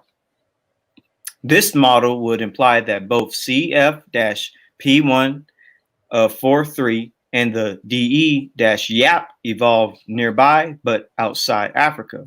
One DE-YAP star ancestor would have spread to Asia and evolved to haplogroup D, while the other DE-YAP star returned to Northeast Africa and evolved into haplogroup E. Again, and there's so many other sources that say this. This one says, but the fact that haplogroup E is closely linked to haplogroup D, which is not found in Africa, leaves open the possibility that E first arose in the Near or Middle East and was subsequently carried into Africa by a back migration. B1 probably evolved either in Northeast Africa or the Near East, and then expanded to the west, both north and south of the Mediterranean Sea. Showing the spread of DE, E going into Arabia, D going to the east, the far east, and you can even apply this to the Tower of Babel if you want. That's the route you want to go with. But and of course, there's tons of other studies. I'm not going to read all this, but basically, they're all saying that DE originated in Eurasia, D going into East Asia, and E settling in the Middle East, the Mediterranean, and Africa. But there are plenty of papers that go into this. It says right here, curiously, ancestral E star, which means the most earliest form of E. So curiously, ancestral E star lineages have been detected in the Arabian Peninsula and the Levant. So studies that go into this. I'm just going to flip through them all because I'm not going to read them all, but there's quite a few. I got that source. I'm gonna show everybody real quick. Yes. Whenever you're done. The last thing I'll show is just some samples we find throughout the Middle East. Like for instance, right here. Actually, let me back up and just go through all of them. So here are a bunch of samples, for instance, in the Levant we find in the Natufian era. So we find PPNB in Jordan. We find 5 samples of E in the north part of modern-day Israel or Palestine. We find E in, again, north part of Israel or modern-day Palestine. We find it in the Middle Bronze Age in Hazor. We find it in the Middle Bronze Age, in the Middle Bronze Age in Megiddo. We find it in, I would say this is north of Syria or south That's of. That's a YAP. That's a DE. Yes, we find a DE in northern Syria. Is that the oldest DE? Because that's a problem. If that's the oldest DE we ever found, DEM 45, around 8,000 years ago. In Tel Kardu. Yep. Now, we have not found DE in sub-Saharan Africa. Nope. People want to claim that DE starts somewhere down there. No. We have not found that there, but we found it in northern Syria. Yes. Very telling. Middle East. And here's one in Turkey, E-L795. I don't know what this place is, but anyways, We find it in Ebla. We spoke about Ebla in the past. This is a Semitic kingdom. Specifically, they spoke an Eastern Semitic language similar to Akkadian. So we find that in Ebla. And Ebla it was one of the earliest kingdoms in Syria. I.J. Gilbert considered Ebla as part of the Kish civilization, which was a cultural entity of Eastern Semitic speaking populations that stretched from the center of Mesopotamia to the Western Levant. And they spoke Ebelite, a Paleo-Syrian language. It is an extinct Semitic language. This is Ebla. So we find an ancient E sample in Ebla, ancient Semitic civilization. But I'll stop right there since you have something to show. Yeah, man. A hybrid praise says Dr. Chandreskar believes DE came from Asia. Hopper believes DE originated in East Africa, but DE is found in both West Africa and Tibet. Yeah, the modern population. But when you start looking when you start looking at ancient DNA, you see DE like he brought out DE in northern Syria, which was going to blow mine out the water that I'm going to show. Let me share my screen real quick. There it is. There, DEM 45, around 8,000 years ago in Tel Kurdu, to northern Syria. And remember, the Natufians, they were pretty much from northern Syria all the way down to Negev, which south of Israel is the Negev, the desert. Yep, that's what their stomping ground was. They know that because of the material culture they left behind. Yes, and the language, because I guess that also includes material culture. But yeah, the language as well, because Natufians are the ancestors of Semites and Proto-Afro-Asiatics. Anyone that's Afro-Asiatic pretty much descends or is related to Natufians, which, you know, if you look at our DNA, we have small amounts of Natufian ancestry. Ramon Yahoo said the brother asked if any A and B in the Levant. Not that I know of. I'm not aware of any. Let me show y'all one sample. Let me show you one. That's a good question. Let me quickly answer it. So we apparently have found a B sample in the Levant. Right here. Here is the phylogenetic tree of A and B. Of course, they're both closely related. And you see right here a B sample in the Negev region. It goes all the way. You see that, Rashub? I don't know if y'all can see that. Hold on real quick. Let me take my little banner off. Oh. So there's a little line y'all see. Y'all might be able to see. Yeah, for some reason I can't take it off right now. Here, let me see. But it's up there. Let me see if I can flip it. All right, so can y'all see? Yeah, I can see it. It's right there. All right, so there is a little dot right here in the Negev. It's kind of strange to see, but it points to a B sample. But flip it back. Y'all might be able to see right here. You see right here? This is a B sample that we found. Flip it back. But so yeah, there you go. Haplogroup B in the Negev. I did not know that. This is the only thing I could find. The only one. I mean, I'm pretty sure if I were to go to family tree DNA, we could find more. But I just we're talking about ancient DNA. Oh, well, yeah. Watch this. I'm gonna share my screen. I'm gonna show you guys some a sneak preview of what's to come. All right, so this is from the supplementary tables from the DNA from the BMAC in the Asia in Central Asia, a paper that was written around 2018, and they released a lot of DNA samples, ancient DNA samples. Right, you guys should be able to see my screen. As you can see, clear as day, that is E1B1A, right there, next to E1B1B. And the mitochondrial J1C110. So it tells you what type of women they were dealing with. And this was found in the Golden Cave in Iran. And this is around the Bronze Age, so about 2100 to 1900 BCE. That's when they calibrate this. But if you look at this chart and you see all this DNA that they found in Central Asia, look at this E1B1A. Of course, you're gonna get a lot of J1 and stuff like that. I2, R2. Keep going. I want you guys to see this. And remember that question? There's another E1B1A. E1B1A. Where is it at? Iran. How old is this? In the Belt Cave. 12,000 to 8,000 BCE. The oldest E1B1A that I've ever seen is not in Africa, but it's in Mesolithic Iran. Think about that. All right, now watch this.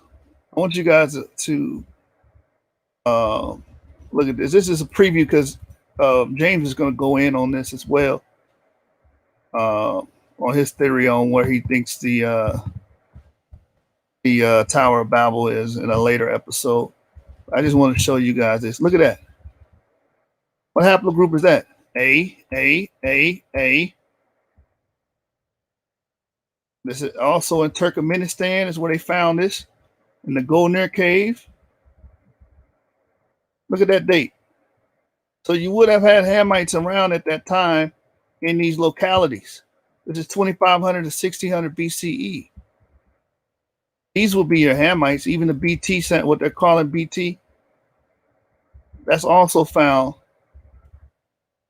Turkmenistan. Can you guys see that? Hold on, let me look at the screen. Make sure you guys can see that. I can see it. Okay, all right. As you can see, on there all around this time. Now I also want to find there's another haplogroup here. Look, there's another A here. I think it's in the same Golnir, Turkmenistan, same time frame. You do see haplogroup A here in Turkmenistan. I want to show you guys something else I found here. Because you always try to say, "Oh, well, where did DE come from?" And I'm positive DE came from outside of Africa, not inside of Africa. The brother just showed you guys an excellent example of that. But you even find E1. What's that? What does that say right there, Ivry? Maybe I'm not reading that correctly. DE, yeah. Yep. They found DE in Pakistan. You understand? They found DE in Pakistan. And E1A, which is the early branch of EM96, also Pakistan. Look at that. In the Iron Age, 1200, 800 BCE. But I thought E was only in Africa for 18,000 billion years. No, I thought E was there too. Look, E1A, E1B1B found in Pakistan too as well. So we're finding E1B1A in Pakistan, Central Asia, and stuff of that nature. Golnir and Iran. We're finding E1A, E1B1A, and we're also finding E1B1B. And not only that, they have haplogroup DE in one of the samples, and they have E1A in one of the samples. So I'm gonna leave y'all with that. I'm not gonna dig too deep into this. I just wanted to give y'all that little teaser on that. All right, man. Anything else you want to add, Ivry, before we close? Someone has I don't know if that's a question or a statement. Someone says something about Bangladesh.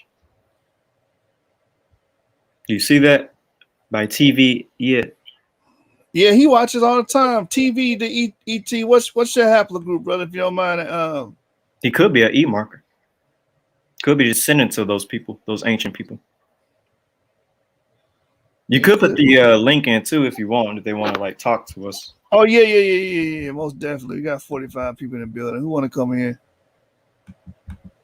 Anybody come in? Q&A. Any questions about what was discussed today, man? Let us know. Any objections? Let us know. If we have Judah, Georgia in the building, man, you know what I'm saying? He can come in and pose his questions. Okay, good night, sister. Yeah. Yeah. Yep. Oh, my brother Sean in the building. What's going on, Sean? Yeah. Yeah. Yep. Hey, you know what's funny about that, Sean? Your name, I think about when the brothers in New York be saying, "Hey, yo, Sean." Son, yeah. Man, that's how they talk with the "Hey, yo, Sean." Hey, yo, Sean. God. Hey, once again, great lesson tonight. Great lecture. You know, we putting this out for the people. We don't care who come, who try to debunk or, try to just get in our heads and try to just dismantle the lesson. This is not what it's about. It's not about dealing with them. This is for the people. Yep. Yeah, Correct. yeah. Ramal Yahoo said, "What's the oldest J marker found in the Levant?" That's easy. Hey, Ramal Yahoo, bro, Yep. you been watching us? You don't know that? The He know. He just put that out there. okay. Yeah. Oldest J marker will The be oldest J the marker. Oh, go ahead. You got it. Go ahead. the oldest J marker will be in the early Bronze Age. That's when they started migrating into the Levant, where Semitic languages were already being spoken before they even arrived. So I don't even know how people try to associate J with Semitic when it was already being spoken by the time they arrived. But yeah, J entered the Levant in the early Bronze Age when E was expanding from the Levant. At least a great chunk of E was expanding from the Levant, because we just looked at sources with E being really in the Middle East even before they really concentrated themselves in the Levant.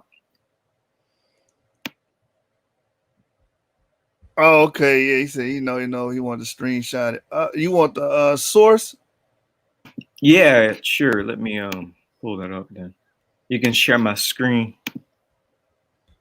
And I'll get that ready for you. Yeah. So the Levant, those areas would have been definitely Shemitic territory, and that's even written in Josephus. So it's like we know that territory was Japhetic, and we know what genetic markers was there. So I mean, it's a wrap for the argument. It's really not an argument at this point. It's just a teaching moment. So it says right here, I'm just going to start right here. It says, well, I guess I'll start right here. We compile frequencies of Y chromosome haplogroups in this geographical area and their changes over time in a data set of ancient and modern Levantine populations, and noted, similarly to lizards, study that haplogroup J was absent in all Natufian and Neolithic male individuals examined thus far, but emerged during the Bronze Age in Lebanon and Jordan. So they weren't even in Israel, they were in Lebanon and Jordan, along with ancestry related to Iranian Chalcolithic DNA. They brought in Iranian DNA. So that's where the oldest samples are. They're not even in the land of Israel. They're in Lebanon and Jordan. And I thought Abraham settled in Israel when he set up his camps and stuff. No, Avery, he settled in the Caucasus. Here's another story. I'll let you shoot read this one. Hey, he was ice fishing. He was up there. He was in that joint ice fishing. He had his hiking kit. You know what I'm saying? All right. This says right here, ancient DNA from the Chalcolithic Israel reveals the role of population mixture in cultural transformation. This finding contrasts with both earlier Neolithic and Epipaleolithic Levantine populations, which were dominated by haplogroup E, and later Bronze Age individuals, all of whom belong to haplogroup J. Yep. They keep saying Bronze Age. Maybe not the early Bronze Age, but the Bronze Age.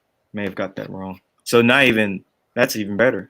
Not even the early Bronze Age, but just the Bronze Age in general. And here's the last source I'll use. So it says, we found an ancestry related to ancient Iranians that is ubiquitous. Sorry, today in all Middle Easterners. Previous studies showed that this ancestry was not present. Again, was not present in the Levant during the Neolithic period, but appeared in the Bronze Age, where 50% of the local ancestry was replaced by a population carrying ancient Iranian related ancestry. Who are Iranians in the scriptures? Aren't they Japhetic? Anyways, it says this population potentially introduced the Y chromosome haplogroup J1 into the region. So J1 people came into the Levant bringing Iranian DNA. Iranians are a Indo-European people. Iranian peoples are a diverse Indo-European ethno-linguistic group.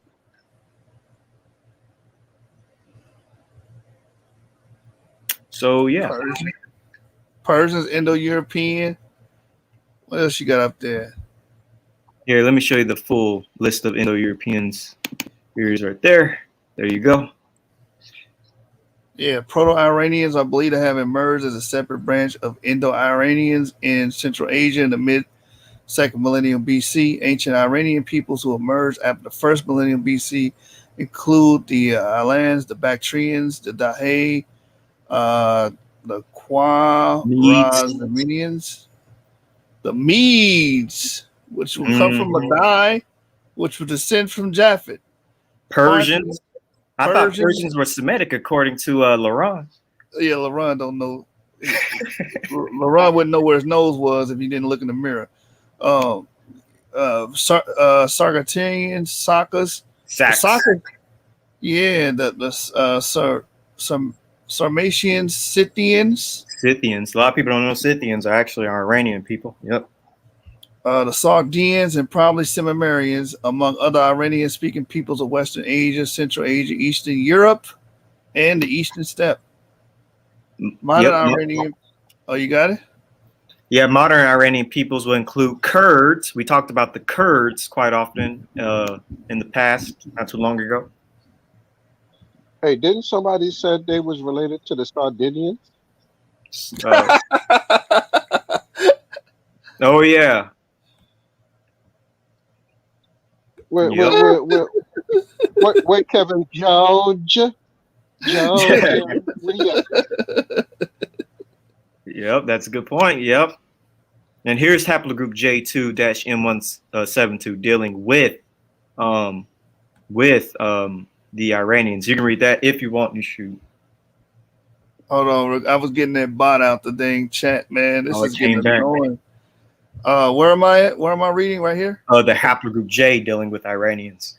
Yeah, it says J2M172 is the most common haplogroup in Iran. Almost exclusively represented by J2A-M410, subclade 93%. The other major subclade being J2B-M12. Apart from Iranians, J2 is common in Arabs, Mediterraneans, and Balkan peoples. The Croats, Serbs, Greeks, Bosniaks, Albanians, Italians, Macedonians, Bulgarians, Turks, and the Caucasus, Armenians, Georgians, Chechens. You know, these are all Abraham people right here. Chechens, English, northeastern Turkey, northwestern Iran, the Kurds, the Persians. All the groups we've talked about extensively. Caucus.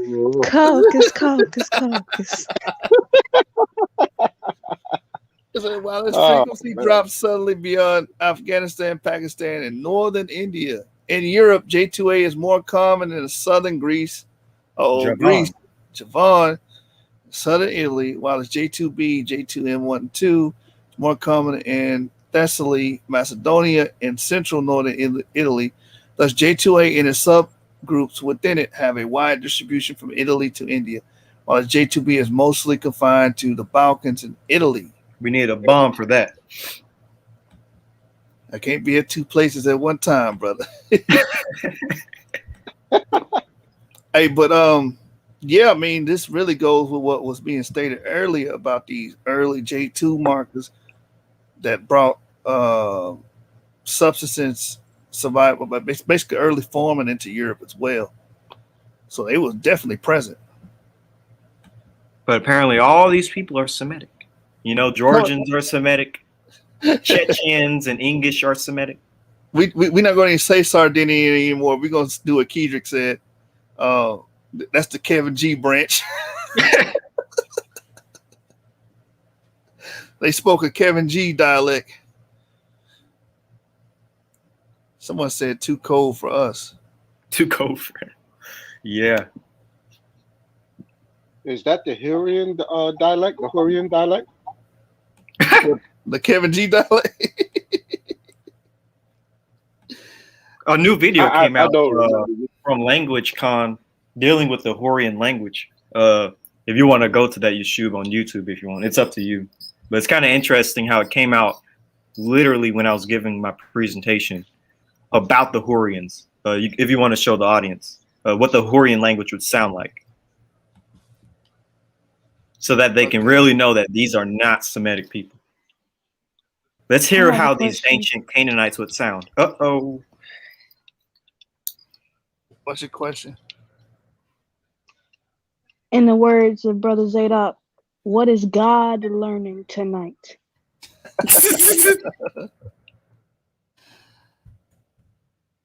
Hey, you know, after he said that, you know, he kicked them out.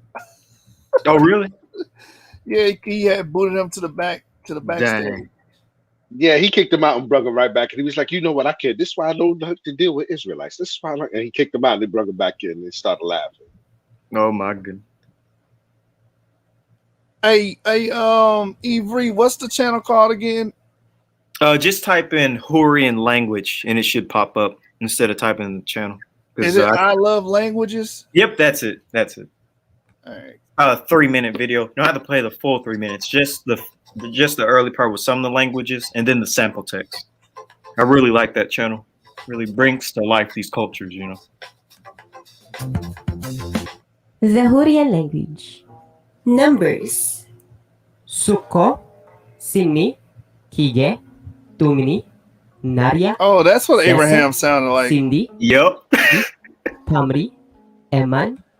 Vocabulary. Atlim, Asti, Ashe, Almi, Ese.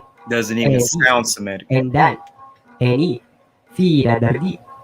Somebody said Achilles was an Israelite. Khabagi, Khattoge, Khavurni, Isana, Idurse, Kader. You can go to the sample text now for a full sample. Matriani, Mahiri, Mari, Musu, Nera, Naige, Natri, Niranit, Oya, Paba. Wait, hold on. Did it say father yet? I see mother. I'm trying to find the one for father. Go back a little bit. I want to see if it said it. Hey, what we gonna do about y'all guys? Because this is too much. Y'all too much. What we gonna do about y'all? We gotta do something about y'all. I'm put y'all in the back. Put y'all in the back. I'll kick y'all out right now.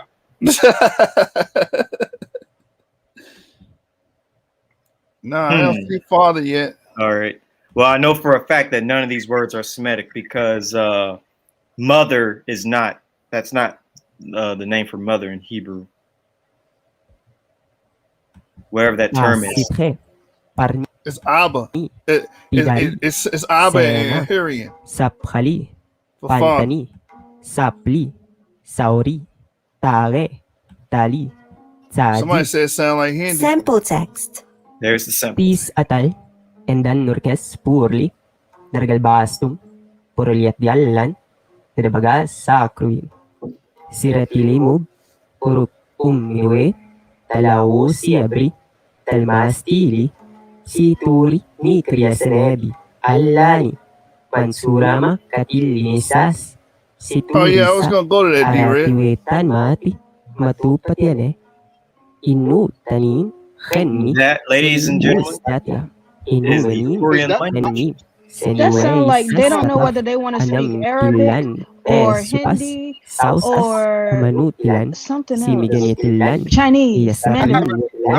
I, Iyasarilan, I haven't heard Masitilan, Abba yet. Ilremes, I haven't heard Ennasus, Abba. This is Sisan, Father. Tisan, Tatasipen, Tirasen, Asatilan, Sawalasa, Tisunen, Tisan, Sound like Tisuspais, tongues. Ulaw sa Sanaman, Ye, Wakrunen, Istaniwa, Agussawa, Eti Tatarastian, Ni Ursaitisan, Giliasan, Pasit By the way, Hilas, this sample Ilan text is from Tigulisa, the Matani Manan letter. Hili, Sanausan, Nimorias, Kur, Itserewenes, Euristasia Pitanusa, Uru, Luneme, Uru, Simigene, Wene, Man, I'm just Unusa, waiting for him Simigene, to say Wan, Ami Unwa, Amogatu. at Taiwan Pusa, at Tatiwa naman, Suwalaman, Tasena, Tisan, Deluswa, Saraman, Sena, Kur, Umi, Siusi at Inin, Tasen, Idusta, Senapan, Etiem Maman, That's how Tasenewa, Abraham looked. Urita, Sierkamusaman, Tisan. But All yep, right, that is there you have it. the Hurrian language. Nothing Semitic about it. Everything was Semitic about it. You hear that?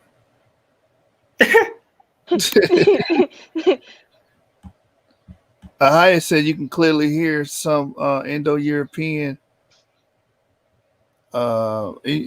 Indo-Aryan words, excuse me, in there. Yeah, the Hurrians were, for some reason, well, I guess it's not that surprising, but they were around a lot of Iranians.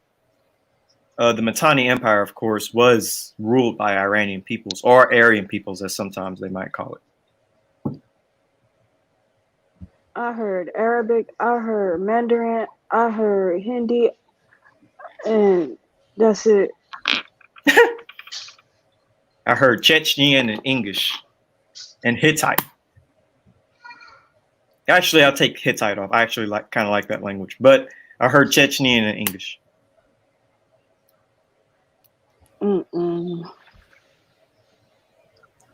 They also have simple text for the Chechen language and the English language. Man, look what it Yahoo, bro. You cartooning, bro.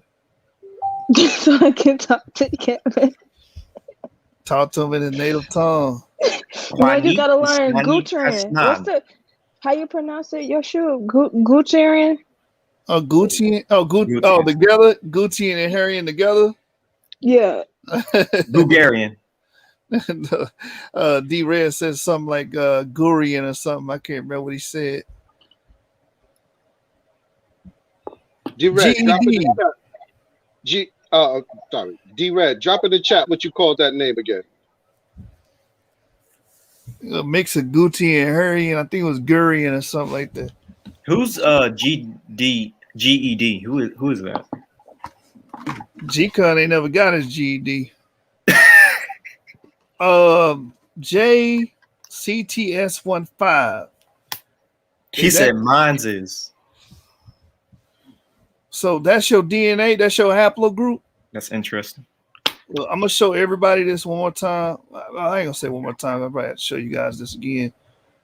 What you want to do is you want to go to Genetic Homeland, right? Yeah, that's a good source. Yeah. So when you go to Genetic Homeland, and genetichomeland.com. Let me share my screen, and you guys can follow me. And this is how you use this, because people ask about their haplogroup, but you can actually see for yourself. So when you go to Genetic Homeland, you're going to see this string. Go to the top column, to the right, DNA pedigree, click that. All right. So scroll all the way down to the bottom. And what you can do is you can type in whatever clade you have. So I think his was what? CTS15. Yes. There really isn't much information on it. I'm looking right now online. And it's really just a sub-branch of J, but there isn't much information on it. It's just a random, I use that word random, but it is just sort of a random sub-branch. So you haplogroup J. It's not really defined. Okay, I'm about to say you broke the website, brother. Yeah, you from a Clay to J. Yeah, that's about it. JZ1828. Is part of the J1A. So Hey, J1A. you're Shemitic. You come from IJ, and we were told that IJ is Shem. You know, so I could just went here. Look, IJ, IJK, HIJK. Don't confuse the brother. Don't confuse him. HIJK descends from F. F descends from CF. You get the picture. But anyone can use this website. And if you have a question about where your haplogroup comes from, where does it descend from, go to this website here. You are part of the J1A though. That's what you'll be part of. So let me you can share my screen, Shub, if you want. Hey, GED, I see you watching this channel for a while. So you know what I wonder? What is your can you see? Yeah. So you're part of the J1A. J1A is right here. And basically its origin would be in the Anatolian European region because it descends from J1, obviously. So this is where you would be since you're a J1A.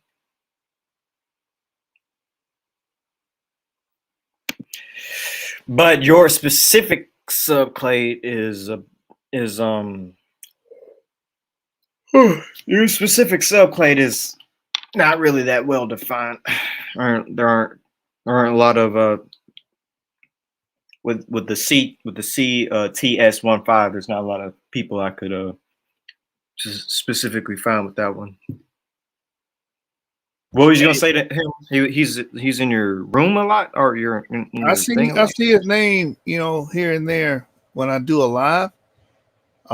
So brother GED, if you don't mind me asking, what would you consider your ethnic group? You know what I'm saying? Because the brother could be African American. You know what I'm saying? Yeah, you could. Yeah. In the meantime, Ramal Yahoo says, is the Bantu people specifically only D or E? Yeah, they're definitely D. No, I'm playing. Bantu people, for one, breaking down that term Bantu is really technically it's a language group, and you do have other groups that aren't, I guess you can say, ethnically Bantu that speak it, because there are pygmy peoples that speak Bantu languages because Bantu conquered them. But now Bantu people, specifically those with E, they will be part of the E, specifically E-M2 or E1B1A1. But yeah, that's basically the gist of it. But when it comes to the Bantu, keep in mind that is technically a linguistic group. And if you look at the language map of Africa, you see it all over Africa, but other groups speak Bantu who aren't ethnically Bantu.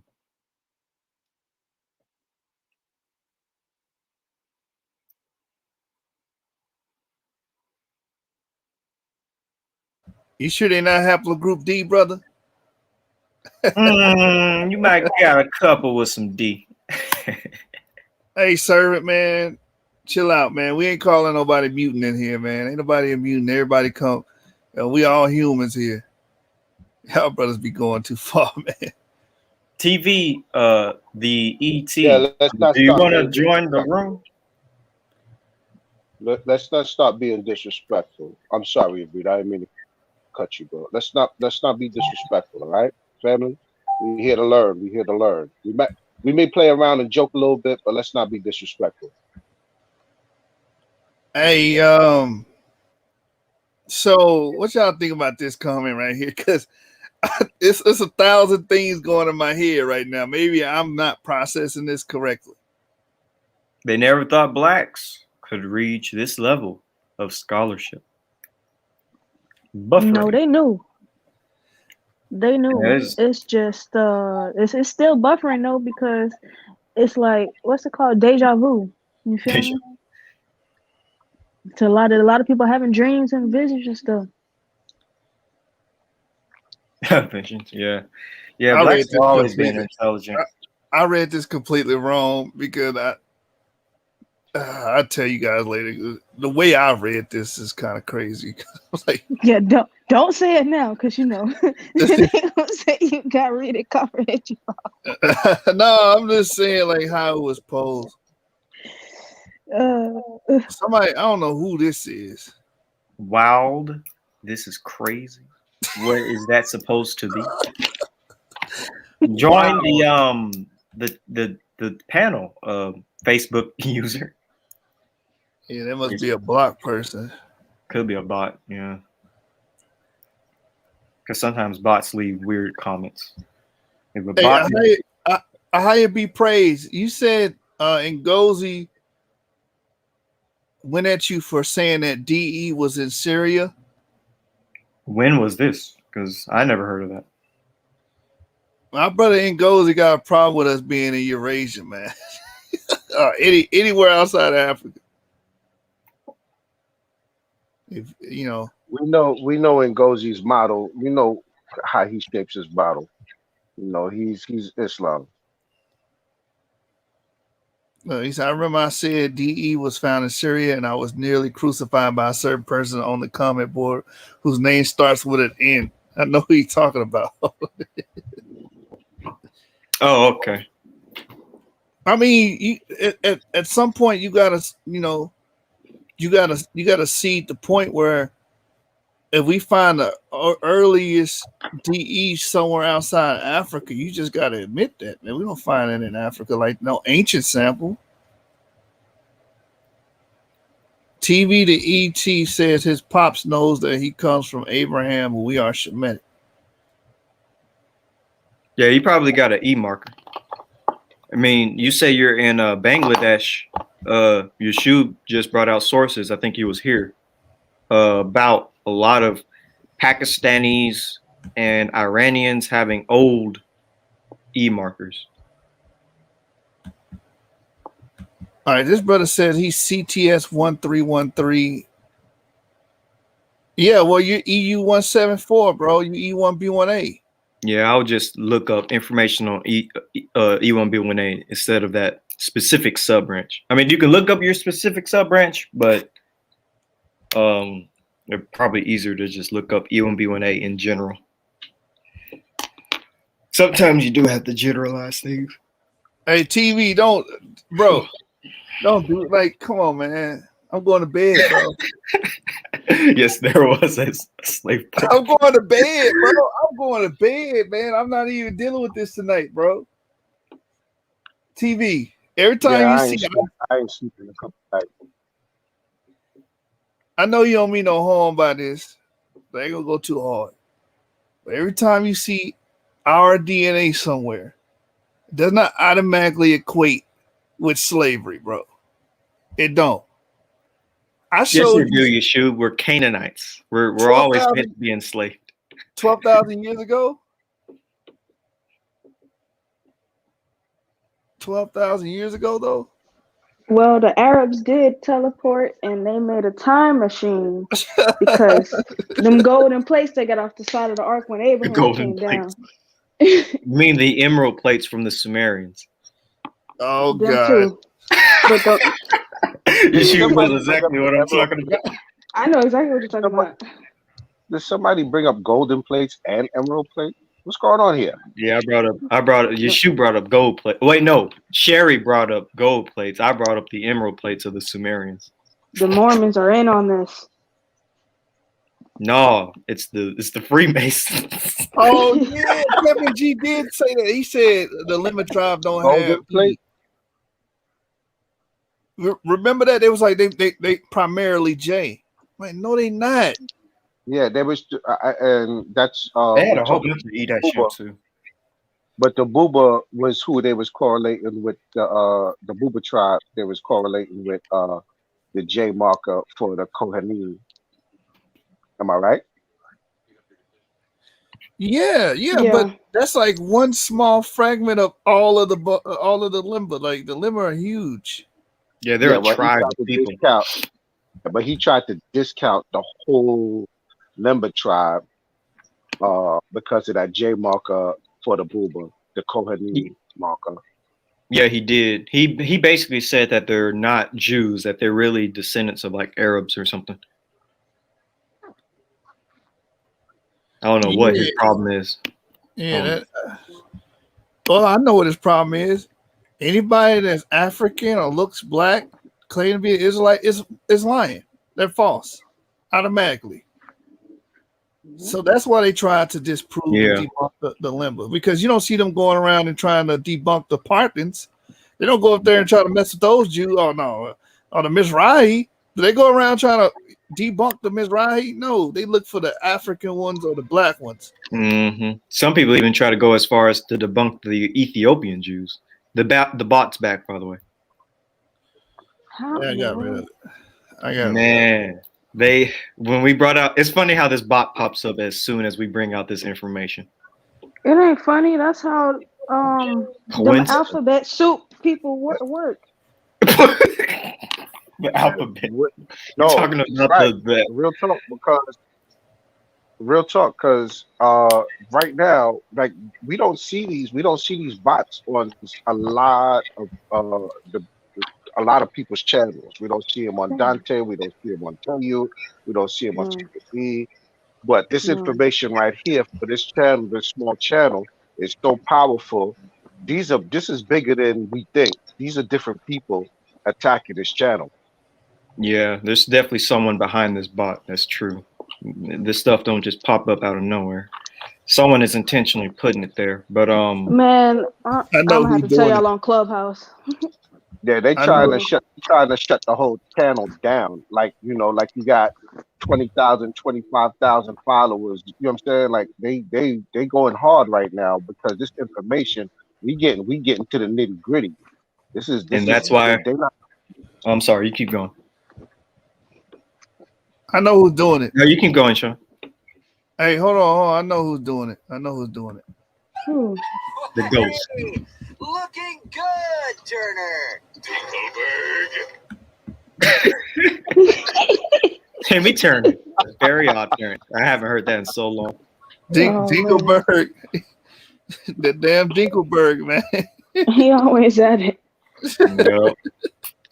But yeah, Sean, you're right. This information is new and different than other Hebrew channels, and probably why this one's being targeted the way it is. But I'm gonna send this information to as many channels as I can.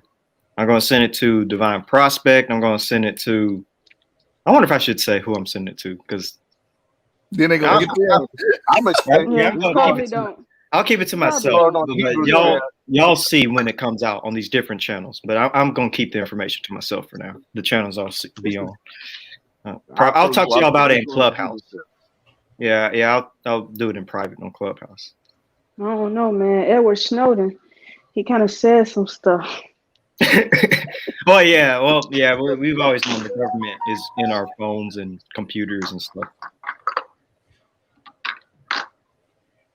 I want to ask a question. Who stands to lose the most with this awakening? Who stands to lose the most with this awakening? In the world, probably how should I put this? The descendants of the Hurrians. Why do you say that? Because if it turns out that the descendants of the Hurrians aren't actually the Israelites, then a whole bunch of bloodshed with the Palestinian conflict was for nothing. Damn. And, yeah. All of that was nothing. All of that was political. Wait, you think hello? I can hear you. I can hear you. You think I'm going too deep or? Yeah, let's that's Clubhouse stuff. Okay, I'll talk about it on Clubhouse, but yeah, it's a whole. It'll basically be bad news bears if all this is if the descendants of the Hurrians aren't the Israelites. Yeah, I'll talk about it there though. I'll talk about it there after this show because I actually do want to talk to y'all about this everything that's going on in a particular part of the world. Yeshua. Don't call out the Candyman, all right? Let's not call the Candyman. Man, So sometimes Candyman my already here, the bot. yeah. My bad. But talking about something a little bit more on the upside before we end the show. Let's see. Trying to think of something.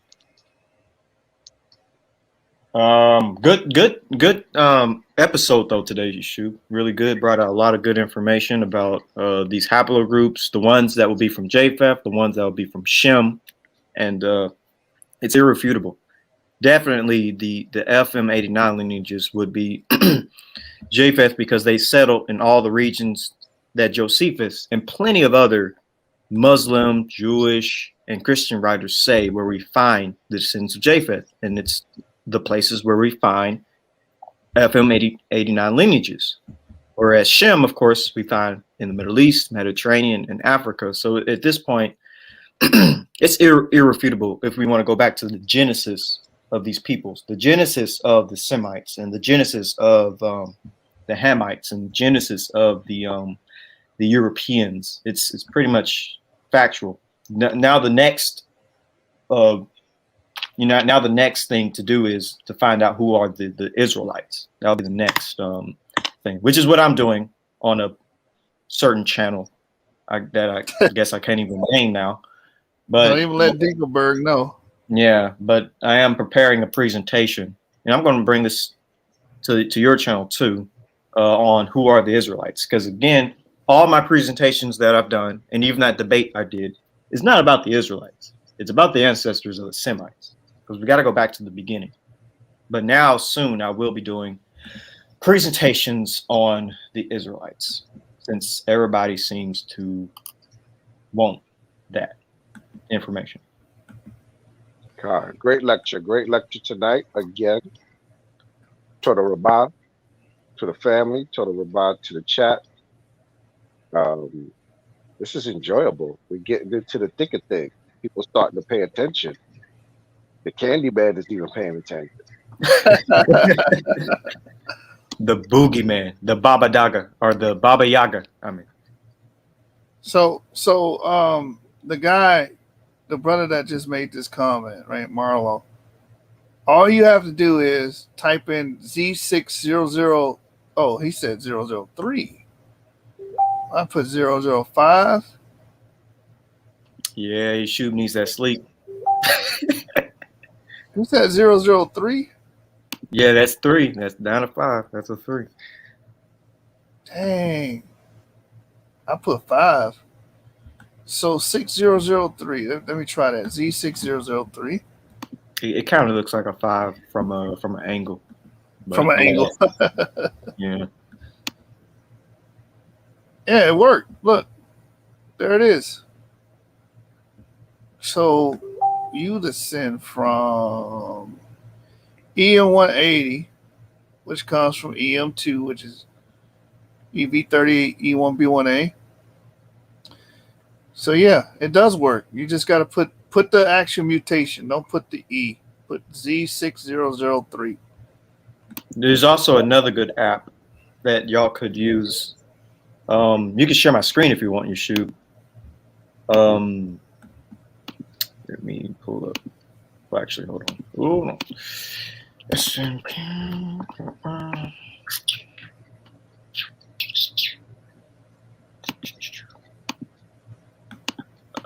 Man, I want to talk so much about certain things, but I can't because of. Hey, he asked where DEM145 comes from. We are arguing that it comes from Asia.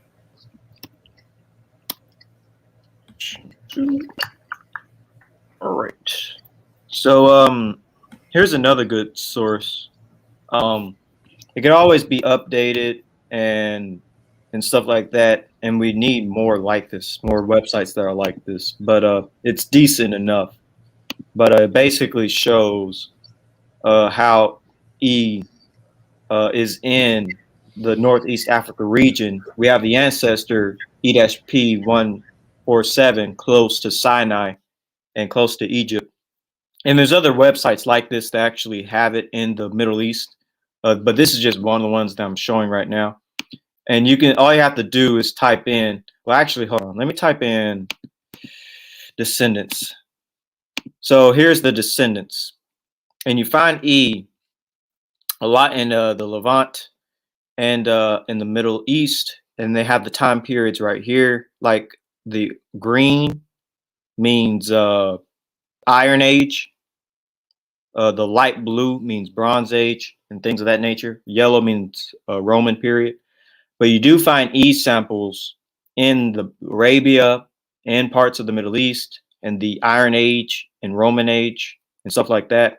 And like I said, this website will always keep updating because there's always people bringing in new samples. But it is a good example to show the widespreadness of E. And there's more to be had when it comes to it. So all you have to do is type in the haplogroup, like up here, if y'all can see it, it says E-M2. You can do the same thing with the female lineage. Let me actually take off the descendants. And so, for instance, my mother's lineage is L1B1A18, and you can just push go, and it shows you where the ancient sample is. So my mother's ancient L1B18 sample is found in the Mediterranean, in the Aegean Sea, as far back as I think the Bronze Age. This is either the Bronze Age or the Neolithic, one of these two blues. But you can also use it for the female lineage, as an example. My mom has Mediterranean ancestry, but yeah. So yeah, it's a good source. Hold on, type in IM70. IM70. Fix that. All right, so there's wait, yeah, wait, hold on. Why does it say CF?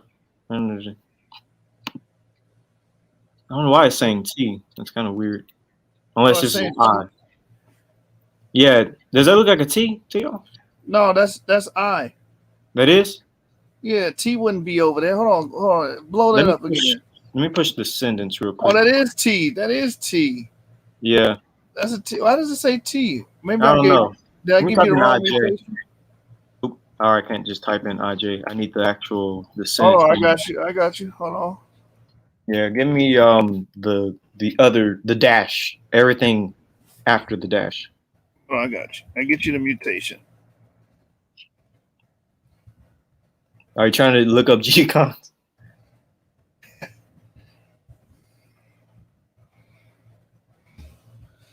So IJK M170. M170. What did I tell you? Is that what I said? I don't think so, but here it is right here. Right, oh, in the Balkans, in the Paleolithic. The purple means Paleolithic. So let me zoom in for y'all. Full circle. What I tell you? First Europeans. Poop. And so we can look up descendants as well. First Europeans. I told you. So here's the descendants, all heavily concentrated in Europe. Look at all that. First Europeans, Japhites. With only a few in Africa, only like one or two in Africa. And that's during the Roman period, as you can see. Well, actually, no, that's the medieval period because it's orange. Yeah, only 2 samples we found in Africa. The rest is in Europe. You've got a little bit in the Middle East, but most of that is Europe. Look at that heavy concentration. But these are supposed to be Semites. Let's look up haplogroup E. Let's say E-P2. Wow, look at E-P2. It's both in Europe, Africa, and the Middle East, like Shem's descendants. Let me show you. Let me zoom up at the front. E-P177, so y'all can all see. And as you can see, it's seen in Africa, heavily in the Middle East and Arabia, and even in Europe. No. Black Hebrew Israelites made that app. Let me zoom in some more. Black Hebrew Israelites made that app so they could prove themselves right. Look at all this. Remember what the green is. The green is the Iron Age. Look at all these E samples in the Iron Age. What is the blue? Blue is the Bronze Age. Look at all these Bronze Age E. And then you got the Roman Age. And you see it in Europe as well. I have a certain opinion on E being in Europe. There's a specific person who could have carried this in the scriptures. Not going to get into it today or tonight, but it is interesting that you see most of this in the green, meaning the Iron Age, and blue in the Bronze Age. But yeah, but apparently all of these people will be Hamites. So you got a lot of European Hamites and a lot of Middle Eastern Hamites apparently. Let me give you another one. Give me GM201. G-M201. Let's see. Let me take off the descendants so we can actually see what we're looking at. So here's G. They put it in like Iran on the outskirts of Mesopotamia, but now let's look at the descendants. Wow, a lot of the descendants are in Europe as well. And you actually went into this, Yep. of course. You see a lot of blue. What does the blue mean? Again, blue means Bronze Age and Neolithic and Mesolithic. I forgot. See a lot of blue. Very little other colors. You do see some green. Again, that's the Iron Age. But G is heavily concentrated in Europe, with some of it being in the Middle East. But as you can see, you see this orange in the Middle East. Orange is medieval. And you see this blue. Of course, this blue could mean Bronze Age. It may mean Bronze Age. And you see some G in Africa. North Africa, though, you see a red, which is the modern era. So, and for some reason, you even see it out here, but this could be because of migration or modern. But yeah, mostly in Europe. Is there any other haplogroups y'all are want to know? Maybe mitochondrial as well. I don't know. Before you move on, I have a question. With the ones that you just pulled up, did you see a commonality between the age that they all was in, approximately around the same spot? Yeah, the Upper Paleolithic you're talking about. I'm just asking because I'm not sure. Oh. Yeah, a lot of these samples are in the Upper Paleolithic, the purple. Let me just do something real quick. Let me look up FM89. It might be too big. It might not be able to handle FM89. Let's see. Yeah, it's so basal that it's probably going to be all over the place. Yeah, it's. I guess what I'm trying to get at is never mind. Region. Here's FM89. Oh, Lord. Well, FM89 represents 90% of the Earth. Yes, it does. So it kind of makes sense. You'll see it. Man, that is amazing. I can't wait for that Tower of Babel study that Brother James gonna be doing. Let me look up L3 haplogroup. Oh, that's the L3 Sherry, the one that you descend from. Oh yeah, that's me right there. Here, L3 mitochondrial. We keep. I know my L3F is actually just in East Africa, but wow, that's crazy. And also keep in mind, L3 descendants are M and N. So that's why you do see a lot of it in Asia, because the M and N migrated into Asia. Hey, Ramiro, I know you trying to throw salt because you mad because you're probably a European baby. Check this out, right? There's other channels that deal with, religious matters as far as holy days and stuff like that. Just go watch them. We're dealing with science. We're dealing with genetics right now. We're trying to elucidate ancestry. I know you got a problem because I seen you make a comment on my channel because I don't teach that Hispanics are Israelites anymore. Oh, he used to follow you. He's probably the one giving the bot. This is probably to do with the bot, man. Oh, you think so? Man, I'm finna block this guy, bro. Yeah. We'll see what happens if we block him and it still pops up. Then it's weird how you can't. I thought when you block someone, they can't come back. So this must be multiple accounts, right? Man, it's gotta be. Interesting. But what was I saying before this? Do you So see a lot in the Middle he East? used to be around you when you used to teach that Native Americans were Israelites, correct? Yeah. And then once you stopped teaching that, he was pretty much mad at you ever since. Yeah, he came here. These dudes are liars. But if I was saying what you want me to say, you'll be in here kissing ass.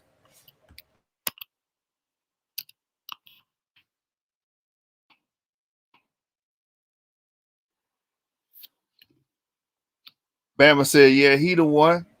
Had me blaming Dinkelberg this whole time. Dinkelberg. You know what I'm saying? But yeah, man, that was full circle right there with the showing the I distribution and the G distribution. And where they went, they would, definitely been the Proto-Europeans. And if they're the Proto-Europeans and it's a rap for them, they jaff. Yep. And this right here is showing M2. This deals with timelines and stuff right here. But let me show you when it comes to S&Ps. So we do find a lot of E-M2, of course, in Western Africa, but also you see a lot in Saudi Arabia and also the United States, but a lot in Saudi Arabia. And here are other places. Then it's like Ethiopia and Italy, Palestine, Sudan, and this deals with the time periods and stuff. But this also goes into the science of it all, but I'm definitely not going to read that. But if you deal with the history, it can give you certain haplogroups, like it deals with the Yamnaya. You just push that button, and it'll send you straight to the haplogroup. And deal with Egypt and around. Hey, look up the Caucasus. Here's the pre-pottery Neolithic. It has E-V22. If you push that, it'll show you its distribution. Dang, the sons of Canaan went far. They went all the way to the British Isles. Oh. So this is a really good source. Like I said, it could be better because of all the external information that I've read on E. There definitely could be a little bit more, but it's good for now for what it is. There's other types of maps that deal with this. You can push this right here, and it can show you the migration. So if you push that, it shows you it coming out of Africa. And just let it play out a little. Hey, did you want to answer this question here? Yeah, I can answer it. If that's the case, who's D if DE is Afroasiatic? So what do you mean, like, who is D? Do you mean who is D from a biblical standpoint? Can you clarify just a little bit? And then I'll answer it. Are you talking about from a biblical understanding? Or from a linguistic understanding? Because you said Afroasiatic, and that's language. Can you answer this one? Let me go back. When is the earliest time E1B1A is found in West Africa? I actually have no idea when the earliest E1B1A was found in West Africa. We haven't found any ancient E1B1As in West Africa, surprisingly. The only old E1B1A that that can give you in Africa itself is Ramses and his son. But I actually don't know what's the oldest E1B1A in West Africa. You might know. I don't. But the oldest E1B1A in West Africa, they haven't found it. Yeah, I have no idea. They haven't found any E1B1A samples in sub-Saharan Africa.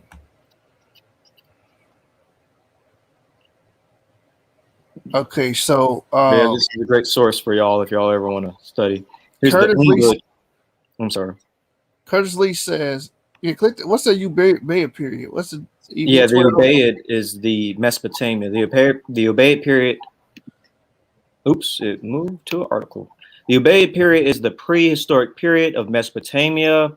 It derives from Tel al Ubaid, where the earliest, largest excavation of Ubaid period material was conducted initially by Henry Hall and later by Leonard Woolley in southern Mesopotamia. The period is the earliest known period of the Evel plain, although it is likely earlier periods exist obscured under the Evelium.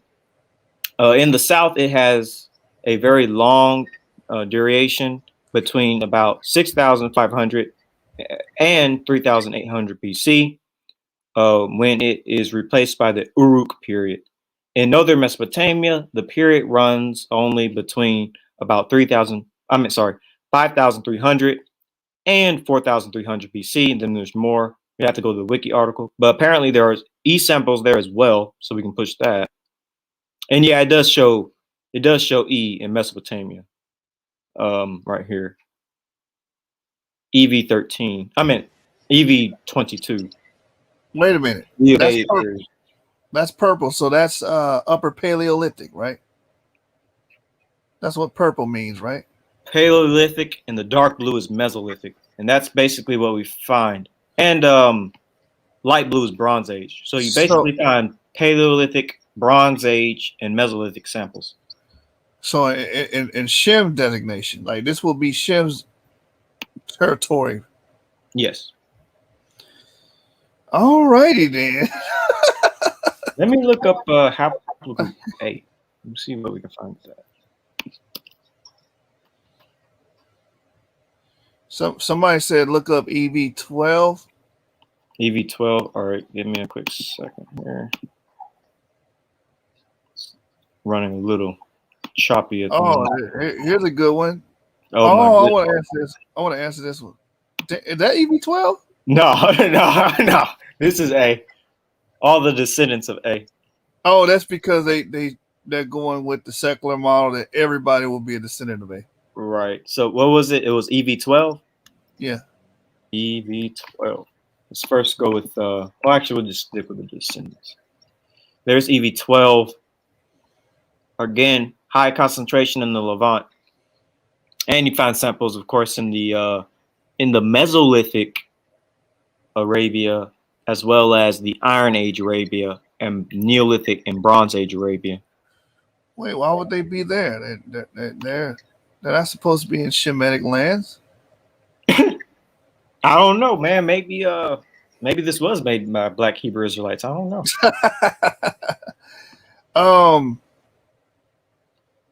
That's crazy where they put EM96 and then look what DE is going. Like, come on, man, that's crazy. Look, they got DE going all in Arabia. Yeah, got an arrow. Curtis Lee says, I got a stupid question. Do you think Abraham and his brother is DE? I know the timeline is off, but I'm just wondering.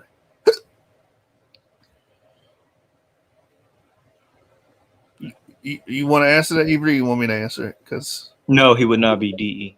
Yeah, I'm about to say it's just that simple. I don't think it'd be DE. Nope. What about this one? If Ramesses and his son. Wait, what was that? Did I hear something? Yeah, that's Sister New BME. She's been on the channel before. What's going on, sister?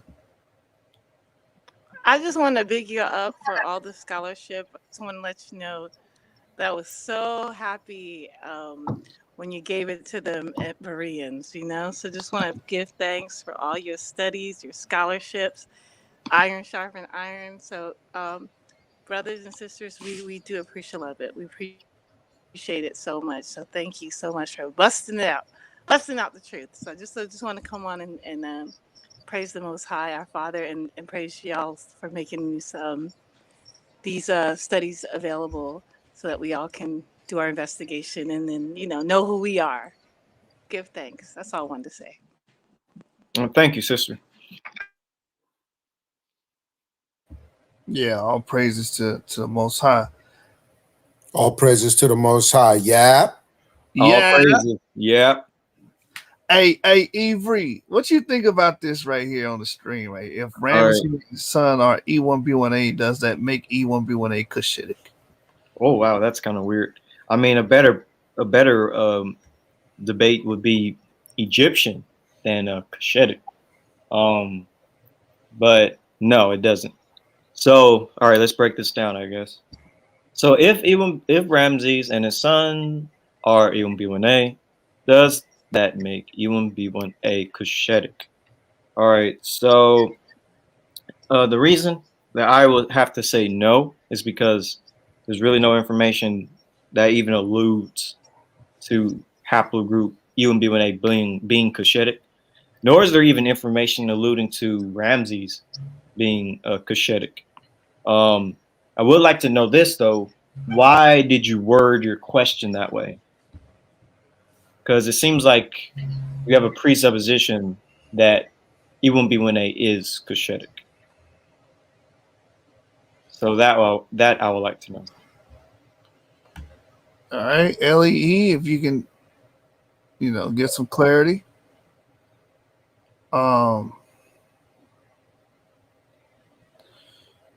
Did another one come in? Someone asked for this website. So if you can, this is called S&P Tracker.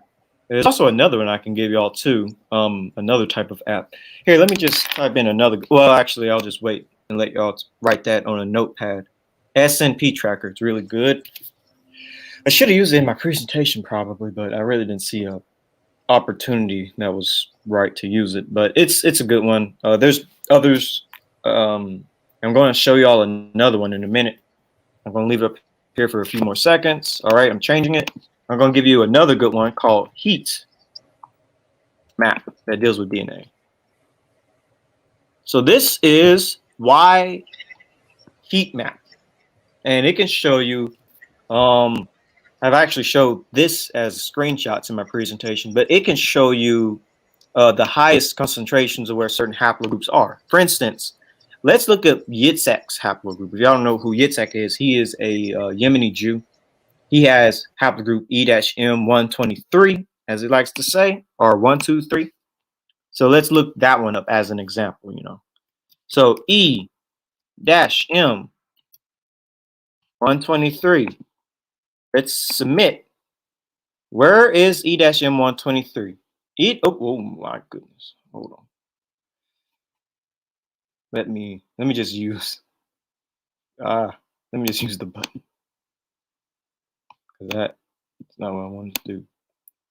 So where is E-M123 heavily concentrated? Pretty much heavily concentrated in Arabia, obviously, Yemen, Oman, Kuwait, Israel, Ethiopia, North Africa I think this is Algeria. It's also in the place that Yusuf talked about today. And I think this is either Pakistan I think this is Pakistan or Afghanistan or Turkmenistan. I'm not for sure. I think this might be Turkmenistan, but he talked about finding E samples there, and we do find E-M123 right here. This may even be the Pashtun Jews. I don't know, but you do find E there.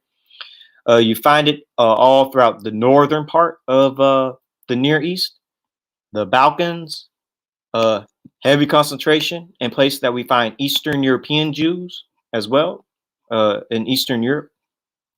So yeah, let's say you want to just look up, let's just say E in general, E-P2. Let's see what that looks like. Hey, excuse me real quick. This is why I just want the audience to know this is why we try not to phenotype, because as you see, you're gonna see a lot of the E with Yitzhak. You find it in concentrated areas where you might look to find Jews with a different haplotype that has E that may not look straight Negroid. So we have to be very careful. That is true. That is true. Let me just give you all an example of that. By the way, this is just, hold on.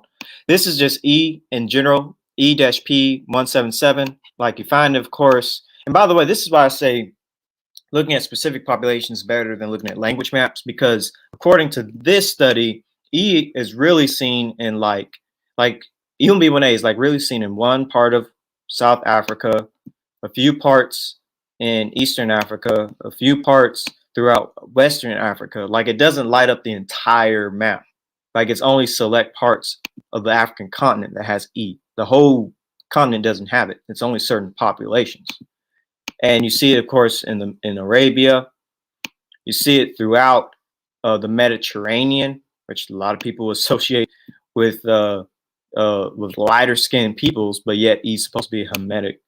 And then you see it in parts of Asia. So let's look at EV13 because we were just talking about phenotype. And Sean is correct. You cannot use phenotype to determine people because we see, for instance, the sub-branch of EV13 heavily concentrated either in the Mediterranean or in even in the Middle East, like here in the Persian Gulf, or in the Caucasus itself, or in the Levant, or basically where its heaviest concentration in the Greek islands and the Italian peninsula. This is EV13, and obviously these people in this region of the world do not look anything like us. They're tanned, skinned, curly-haired, dark-eyed Mediterranean people who we will call olive-skinned. but yeah, these people are just the tan-skinned version of Southern Europe of Europeans, and they got the E marker.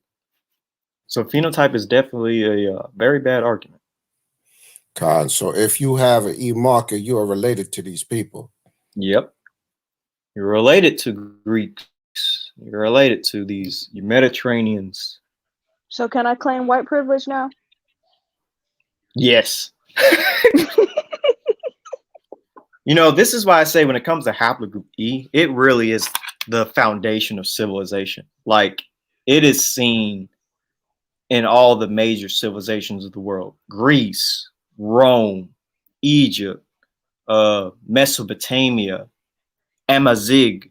Like, this is the haplogroup of civilization. It's a Mediterranean, Middle Eastern, African haplogroup. Can you type in JM304? Uh-oh. Georgia. J-M304. Let's see what we got here. What? It didn't show anything. Oh well, remember we read that source that said they're everywhere but nowhere at the same time. JM304. Let me try again. Weird. What the heck? All right, so it's not working using that. Give me a different one. That's the major clade J1M267. J-M. Which one? 267. Yeah. 267. Oh man, didn't give me that one either. Let me just try J1. Let me try J1. That's the 80. That's You're the not 80. looking out for J. J is not being found. I pushed J1 instead. Okay. Just in general. All right. Hey, go to the other one where you can find the ancestral. The other app. Ancestral. So the SNP. Yeah. SNP tracker. Yeah. While if Rita's trying to find that J-M 304. Do the 304. The whole clade, the basal. Yeah. Here it is. All right. Hit the. A lot in Europe. Wow. I wanted to pinpoint that Caucasus area. No, it's not going to pinpoint a specific area, but it'll definitely show you. I had this queued up. Georgia, the whole day through, just an old sweet song keeps Georgia on my mind.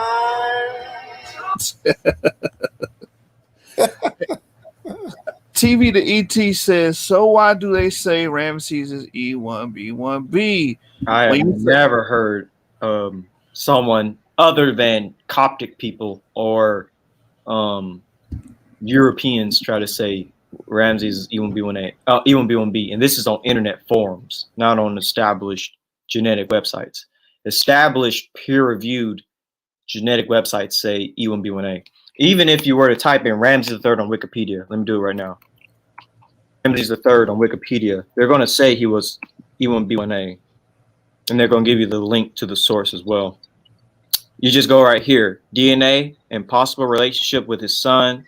I'm not going to say that because I don't know what it is, but it says right here that under this title that he is E1B1A. It says the Y chromosome haplogroup E1B1A and 50% of their genetic material, which points to a father-son relationship. Here's the study that deals with it, revising the harem conspiracy and the death of Ramses III, anthropology, forensics, radiological, and genetic study.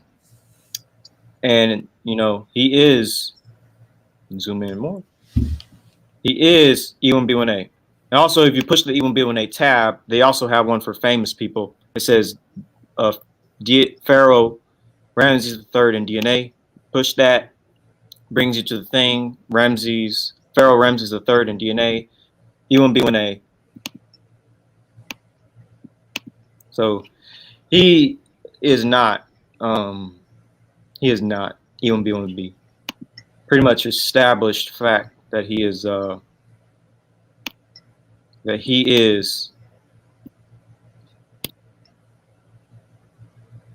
E1B1A.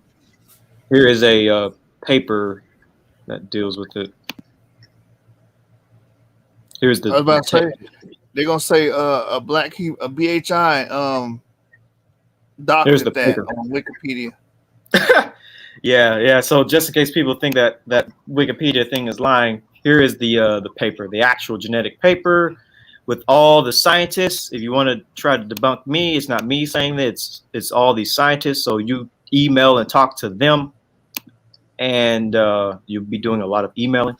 But here is the paper and everything that deals with Ramses III having E1B1A. What year is that? Because they got one for 2020 that says the same thing. Yeah, this is 2012, and you are correct. There is one from 2020 that says it as well. Let me see if I can pull that one up. Yeah, it gives you all the pharaohs and all of the ancient people. Yeah. It's actually on my Twitter. I posted it. Because someone say that's out of date. They updated it. It was actually E1B1B. They never found E1B1A out. But here's the thing. They found E1B1A in Asia. Come on, man. They found it in Asia, in the Oshu civilization, Turkmenistan. They found it in Iran. They found it in Corsica. They found it in, what's the other one?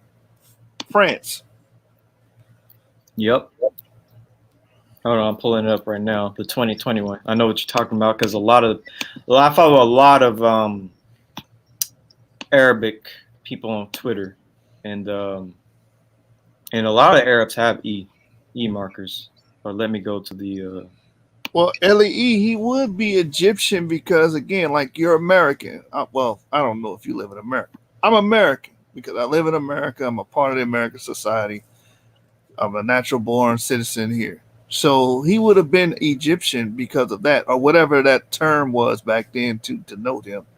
Kemetic. Yeah. Or he would. Kemet. Well, I don't know what they would have called him. I'm drawing blanks on that. Here. What the people would have been called. But So we classified.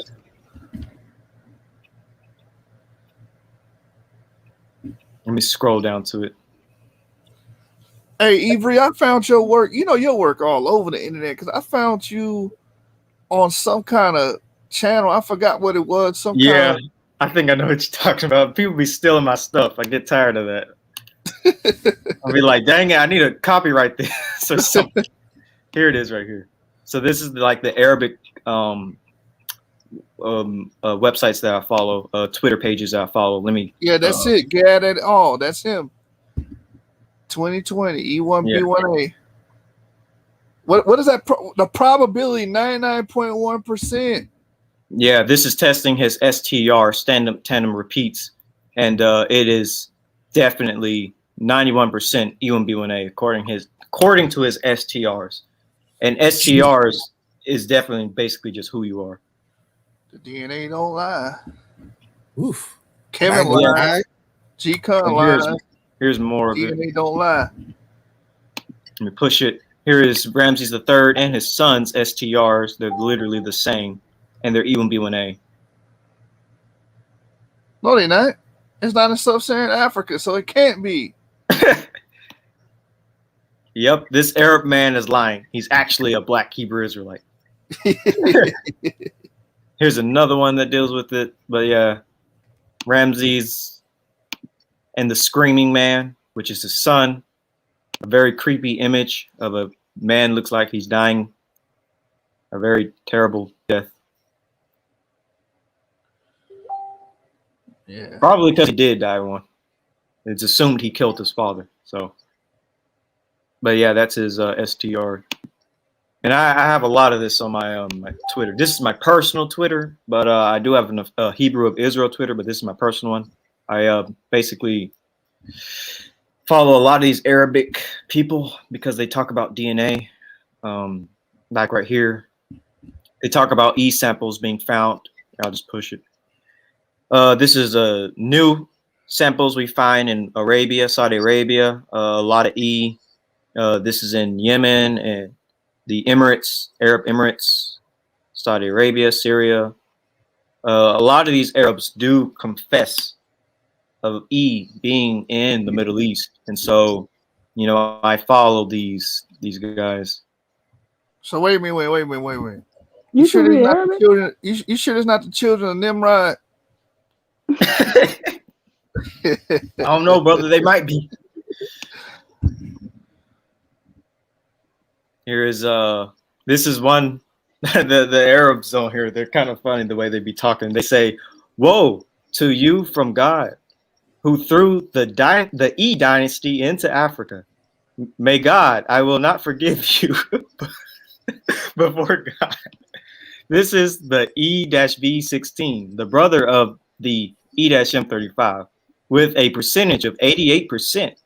Where do we go from God? This is his homeland, Yemen, the Arabian Peninsula, and the Levant. And this is the posting of it.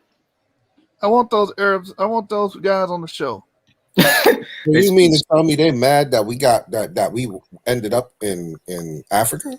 Yeah, some of them are shocked by these. My goodness. Yeah, and some of them are like, yeah, it's impossible. And but others are like, we've been here for thousands of years. Other Arabs are like, we've been here for a long time with these E markers. This is I'm just gonna skim through this because You this know is what that actually my reminds me DNA. of? The Ashkenazi Jew. That we I think he was there, Avery. I was like, "What's your DNA?" He said, "I am EM30. I am EM35." I was like, "Oh yeah, you can't fuck, you brothers." No, I'm not. No, I'm not. And then I guess he did some research. He said, I'm just shocked."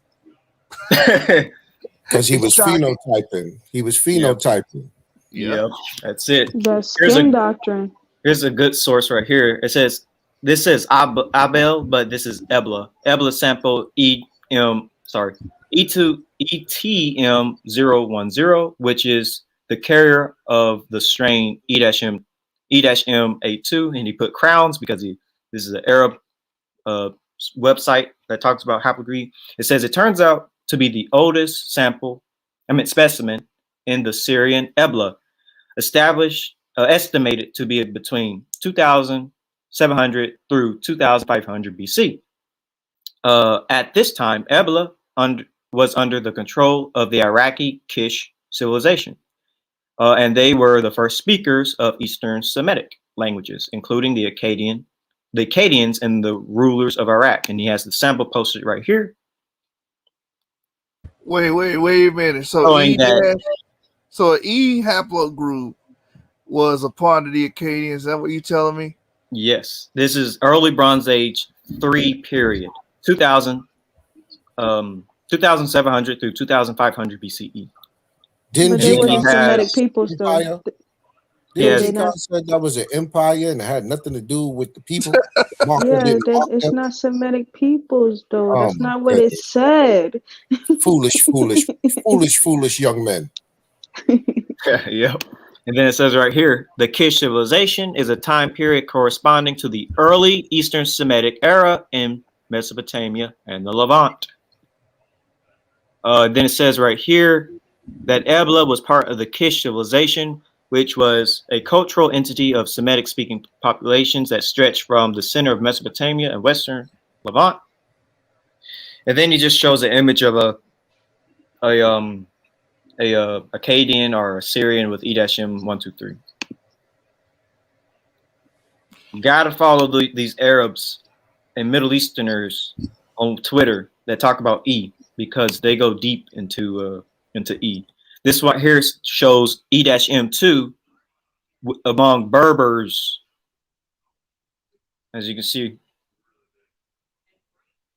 No, E1B1A is not supposed to be in a Berber pop. That's North Africa. You lying? Here's another one.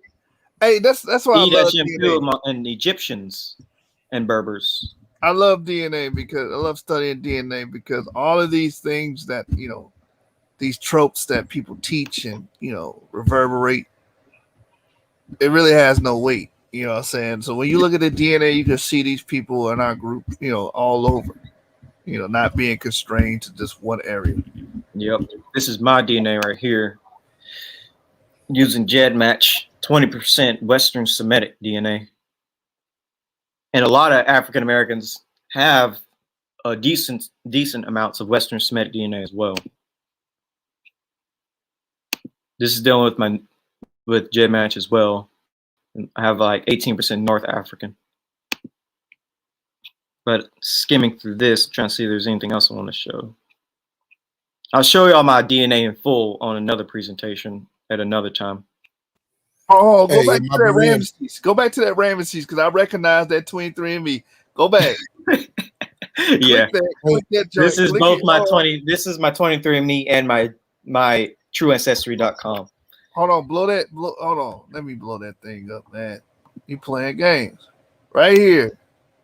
Ramesses III's paternal lineage belongs to haplogroup EV38, from which your line also stems. You and Ramesses III share an ancestral paternal line ancestor who probably lived in North Africa or Western Asia. I subscribe to Western Asia. Yep. In my Berean voice, hey, I got to get you guys out of here. These guys are running amok with these slides. This is a good Berean voice, by the way. Here's my, I guess I'll just go ahead and show y'all this. Here's my E-P252 paternal lineage. So I'll let you Shub read this because he's going to like it. The first steps of your paternal line ancestors lead from Eastern Africa north towards the Red Sea in haplogroup DE and 145. Most descendants of DE lineage belong to one of the two branches, D and E. Men carrying D move east into Asia, and those with E move west through Africa and into Europe. Your path branched off again over 60,000 years ago with the rise of haplogroup EM96, also simply called haplogroup E. The common ancestor EM96 may have lived in northeastern Africa or in the Arabian Peninsula. Since then,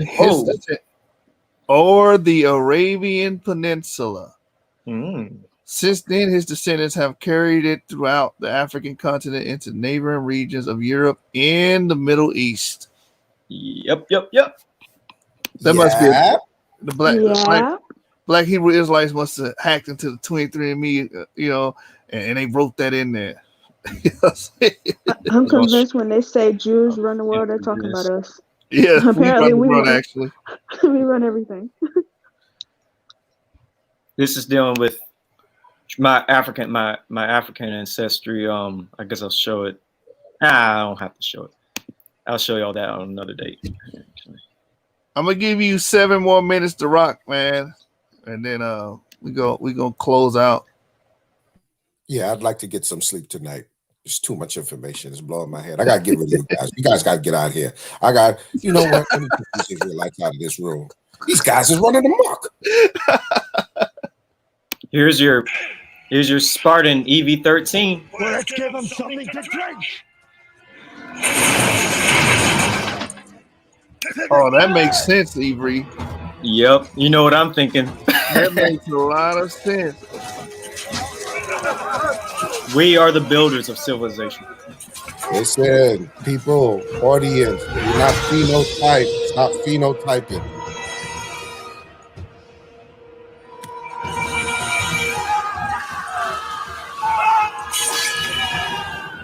I think I seen Kevin and LaRon fall off that cliff.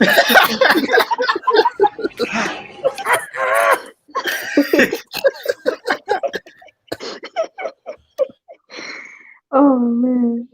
It says among the famous Greeks of the E-V78 dynasty, the most likely mutation is EV13,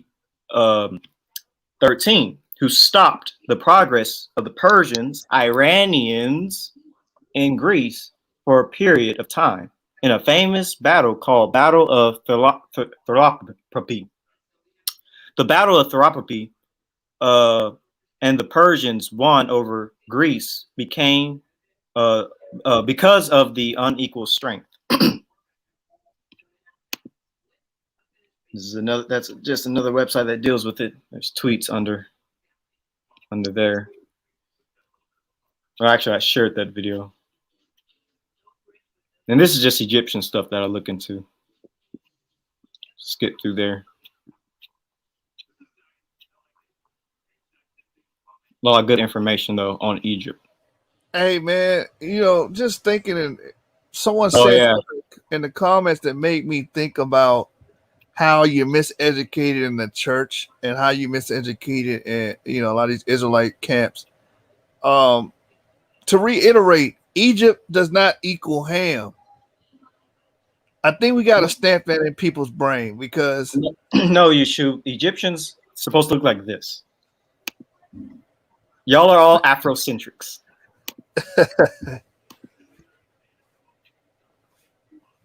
Man, look, we gotta, yeah, it's supposed to look. Hey, man, listen, man, it's a lot of arguments out there, but what I don't want my audience to do is to relegate Egypt to Ham. Don't look at it like that, because when we were on Berean channel, someone said, I know he's not going to tell me that Egypt's not Ham. Well, Egypt is a hodgepodge of people do different epochs of times. People went in and out of Egypt, so you can't just stick one son of Noah on that entire history of populations in Egypt. Yep. Here's another funny one. It says, we are pleased to present the first copy of the genetic tree of the donkey tribes. Branching from the genetic mutation E-M 884, the donkey tribe. Sound like some straight haters to me. Yeah. And it says it has genetic clusters from most of the famous Himmerite tribes by lineage. I'm not going to say all these. All over the famous Himrites. And if y'all are familiar with the Himrites are a branch of ancient Sabaeans. And they descend from Joktan, according to their tradition. I'll show you that in a minute. But let me just show you this this tree that they have that the Arabs made.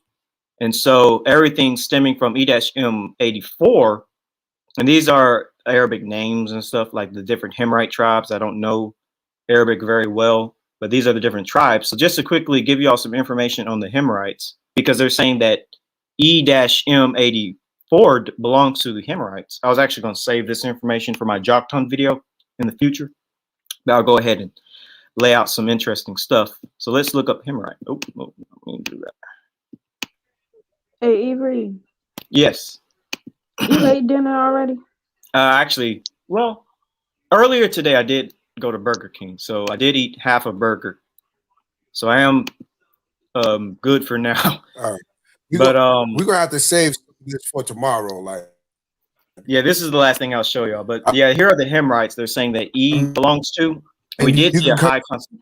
Oh, I'm sorry. Did you say something, Sean? Hello? Hello? Yeah, he might have cut out. Oh, okay. This is the last thing I'm going to show y'all, and then I'm going to head out. But like that study just showed about E belonging to Himrites, here is the Himyarite kingdom, and we see heavy concentration in Yemen. And of course, I showed you all that DNA earlier today about those high concentrations of E in the Middle East. And the Himyarite kingdom, what's interesting about their tradition is that they claim ancestral descent. Oh yeah, here are the tribes that I mentioned, that they mentioned as well, having E. Let me actually pull up Joktan.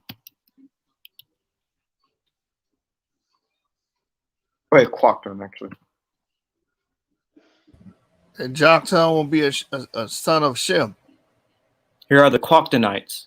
And it says right here, Quoktan people are divided into the two subgroups of Hamir and Kalan.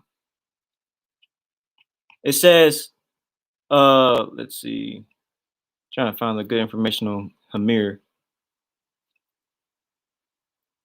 Actually, should have just stayed in the Hamir article, but let's just push Joktan. So when it comes to Hamir, to Quoktan, it says right here that he is also, well, it says Joktan was the second of the two sons of Eber. Book of Genesis, chapter 10, verse 25. Man, I need some sleep as well. But it says that the sons of Joktan are all these peoples, and all these peoples are connected to Arabians, by the way.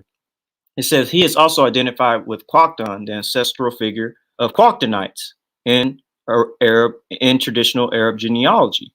And this is information because as I just showed you, with Joktan being Quoktan and Quoktanites having with Himyarites descending from Quoktan, this really shows you that when it comes to this E marker, it does belong to Semitic people, because we saw that E-84, according to Arabs themselves, are Himyarites, who anciently descend from Joktan, the son of Eber.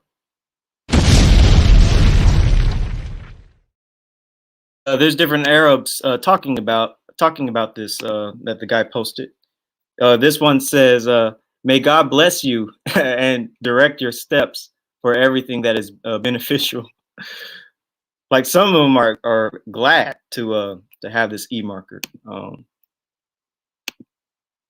It says, "May God reward you with a great work, and the coming is more beautiful, God willing." So they know, and they're happy with it. Let's see, this says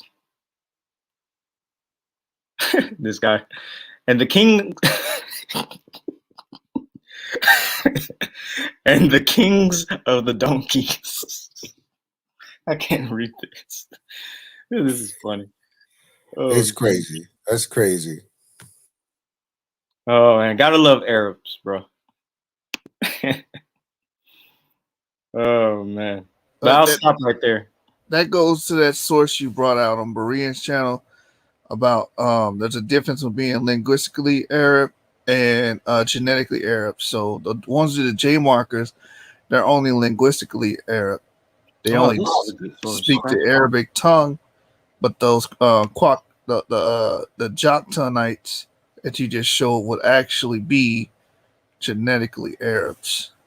Here's a new one. I just retweeted this. I didn't read this, but it talks about how the E-84 project, Natufians, the Arabs having this genetic link. Many Arab tribes are genetically linked to the E-123, and this came out in 2021. And they have a new branch that they've made. That's really cool. I'll bring this out, by the way, soon on your channel, YouTube. All this stuff dealing with the Arabs, but this is their tree that they've made. They have a new one. That's pretty cool. You know, yes, many Middle Easterners have E. Don't let people fool you into thinking they only have J. Here they have Middle Easterners aren't the only people. We aren't the only people looking at E being Semitic. Arabs also are looking at E as being Semitic, as you can see with their own trees that they've made. Got to learn Arabic so I can actually read this. But you know what that looks like? Yeah. And this is what these people look like, by the way. There's a brother, phenotype. There's an Israelite brother that lives in Israel that reads Arab, so you might want to forward that to him. Oh yeah, He's what's that brother's name? I'm trying to think of the brother's name. I'll find it. I'll find him. He's on social media. Like he reads Arab. He goes back and he reads all of the Idrisi, the writers of Idrisi and the other Arabic historians that wrote down about the presence of Jews in sub-Saharan Africa. So I know he's proficient at reading Arab. So you might want to forward that to him. Oh yeah, I definitely will, because I have a lot of, like I said, I follow all these Arabic people on Twitter dealing with DNA, and it would be nice to have a translator to know who these tribes are and stuff like that. That'll be definitely. Send me through text his information and tell him ahead of time that I'm going to text him. So yeah, I gotta find the brother again, but he's definitely I think he's in Dimona, Israel. Oh, so he's probably going to be relocated soon. Yep. Someone wants to know about haplogroup Q. I'm going to quickly give them some information on that before we end the show, because I know y'all are ready to take a nap. Well, not nap, but go to sleep. So haplogroup Q is heavily concentrated. Hey, Yashub, you see that 12.5-year-old talk? A nap, yeah. Energizer Bunny, man. All right, so I'm about to have dinner. Yeah, me too. I probably should eat when I'm done. Dinner? And then do the dishes.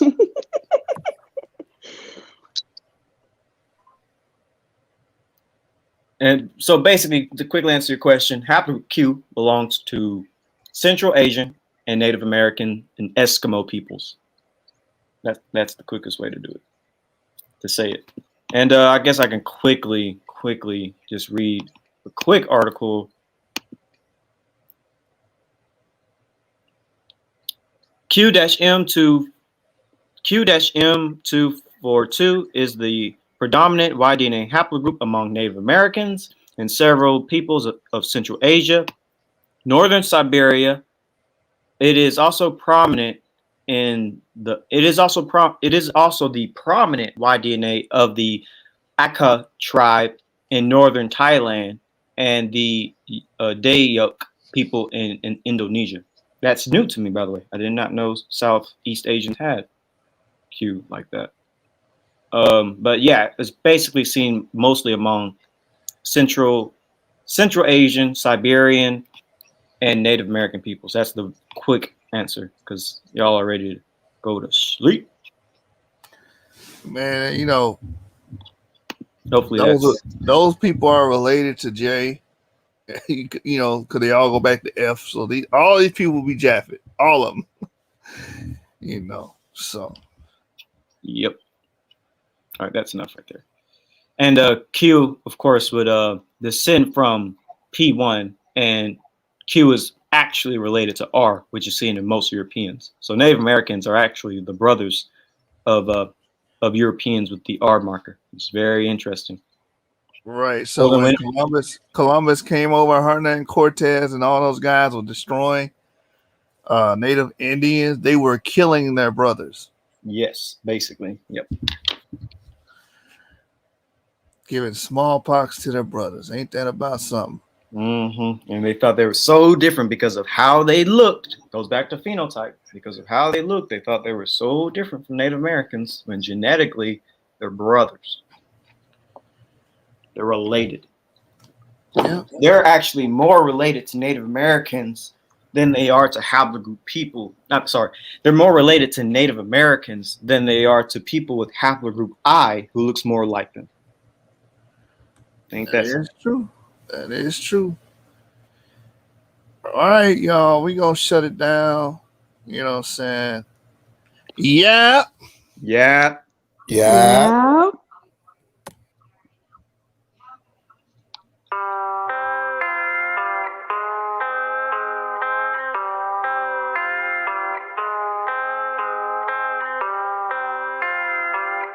Big business. RSK, let it play, boy. When I tell them I'm an Israelite, it's big business, nothing miniature. Serving same thing as minister. Kill the flesh, how to finish them. These commandments, they'll sustain you. I'm surrounded by these angels. I ain't worried, I'm protected from seen and unseen dangers. When I tell them I'm an Israelite, it's big business, nothing miniature. Serving same thing as minister. Kill the flesh, how to finish them. These commandments, they'll sustain you. I'm surrounded by these angels. I ain't worried, I'm protected from seen and unseen dangers. I wake up and say me a prayer. Brush my teeth, babe, then I throw on some threads. Wash my face, grab a cup, pour me some yum. Put on my backpack, then I'm off to the bread. I eat these devils for breakfast, gotta be careful. Whole lot of blood being shed in the streets. World is so wicked, I weep for the living. I drop a free cheer for the dead. All my white friends in my pocket, or either they loading onto this black card that I swipe. Say every time that I drop it, the verse be hitting more harder than problems of life. Rich, I collected 2 pennies from every person that willingly gave me advice. Being afraid can't exist in my spirit. I'm fearing no man but the Father in Christ. I put in work with the brothers. We stood on them corners from 10 to like 9 to some night, teaching our people the gospel, equipped with a camera, some posters, some speakers, and mic. Every time that I see mama, she telling me, son, you gotta walk in the light. Christ, the bread of heaven, keep feeding my spirit, and I wanna load, not a slide. When I tell them I'm an Israelite, it's big business, nothing miniature. Serving same thing as minister. Kill the flesh, how to finish them. These commandments, they'll sustain you. I'm surrounded by these angels. I ain't worried, I'm protected from seen and unseen dangers. When I tell them I'm an Israelite, it's big business, nothing miniature. Serving same thing as minister. Kill the flesh, how to finish them. These commandments, they'll sustain you. I'm surrounded by these angels. I ain't worried, I'm protected from seen and unseen dangers. When I tell you I'm an Israelite, tribe of Judah, don't you take it personal. Bleed the blood on these demons, we purging them. Don't entertain Jezebels, we be curving them. Ayy, I got a ribbon, she virtuous. In person, this blue life ain't virtual. I can't forget when I heard the truth. I got cut with that word, it got surgical. Conviction can lead to repentance. I pray these verses encourage you. We repented, now we on the vertical. Judah rising, see Isaiah 32. Big business, nothing minuscule. I picked up that pen back in middle school. Guard your light and take heed who you listen to. Watch your mouth and your ears and your vision too. Hashatan and Shao Kahn, he won't finish you. In Mortal Kombat, this war is not physical. Gird your loins up and follow the general. Messiah is coming, that's scriptural. You gotta starve your flesh. The real war ain't even started yet. This look like a setup for a second exodus. I'm trying to be where the water at. Let's get it. When I tell them I'm an Israelite, it's big business, nothing miniature. Serving same thing as minister. Kill the flesh, how to finish them. These commandments, they'll sustain you. I'm surrounded by these angels. I ain't worried, I'm protected from seen and unseen dangers. When I tell them I'm an Israelite, it's big business, nothing miniature. Serving same thing as minister. Kill the flesh, how to finish them. These commandments, they'll sustain you. I'm surrounded by these angels. I ain't worried, I'm protected from seen and unseen dangers.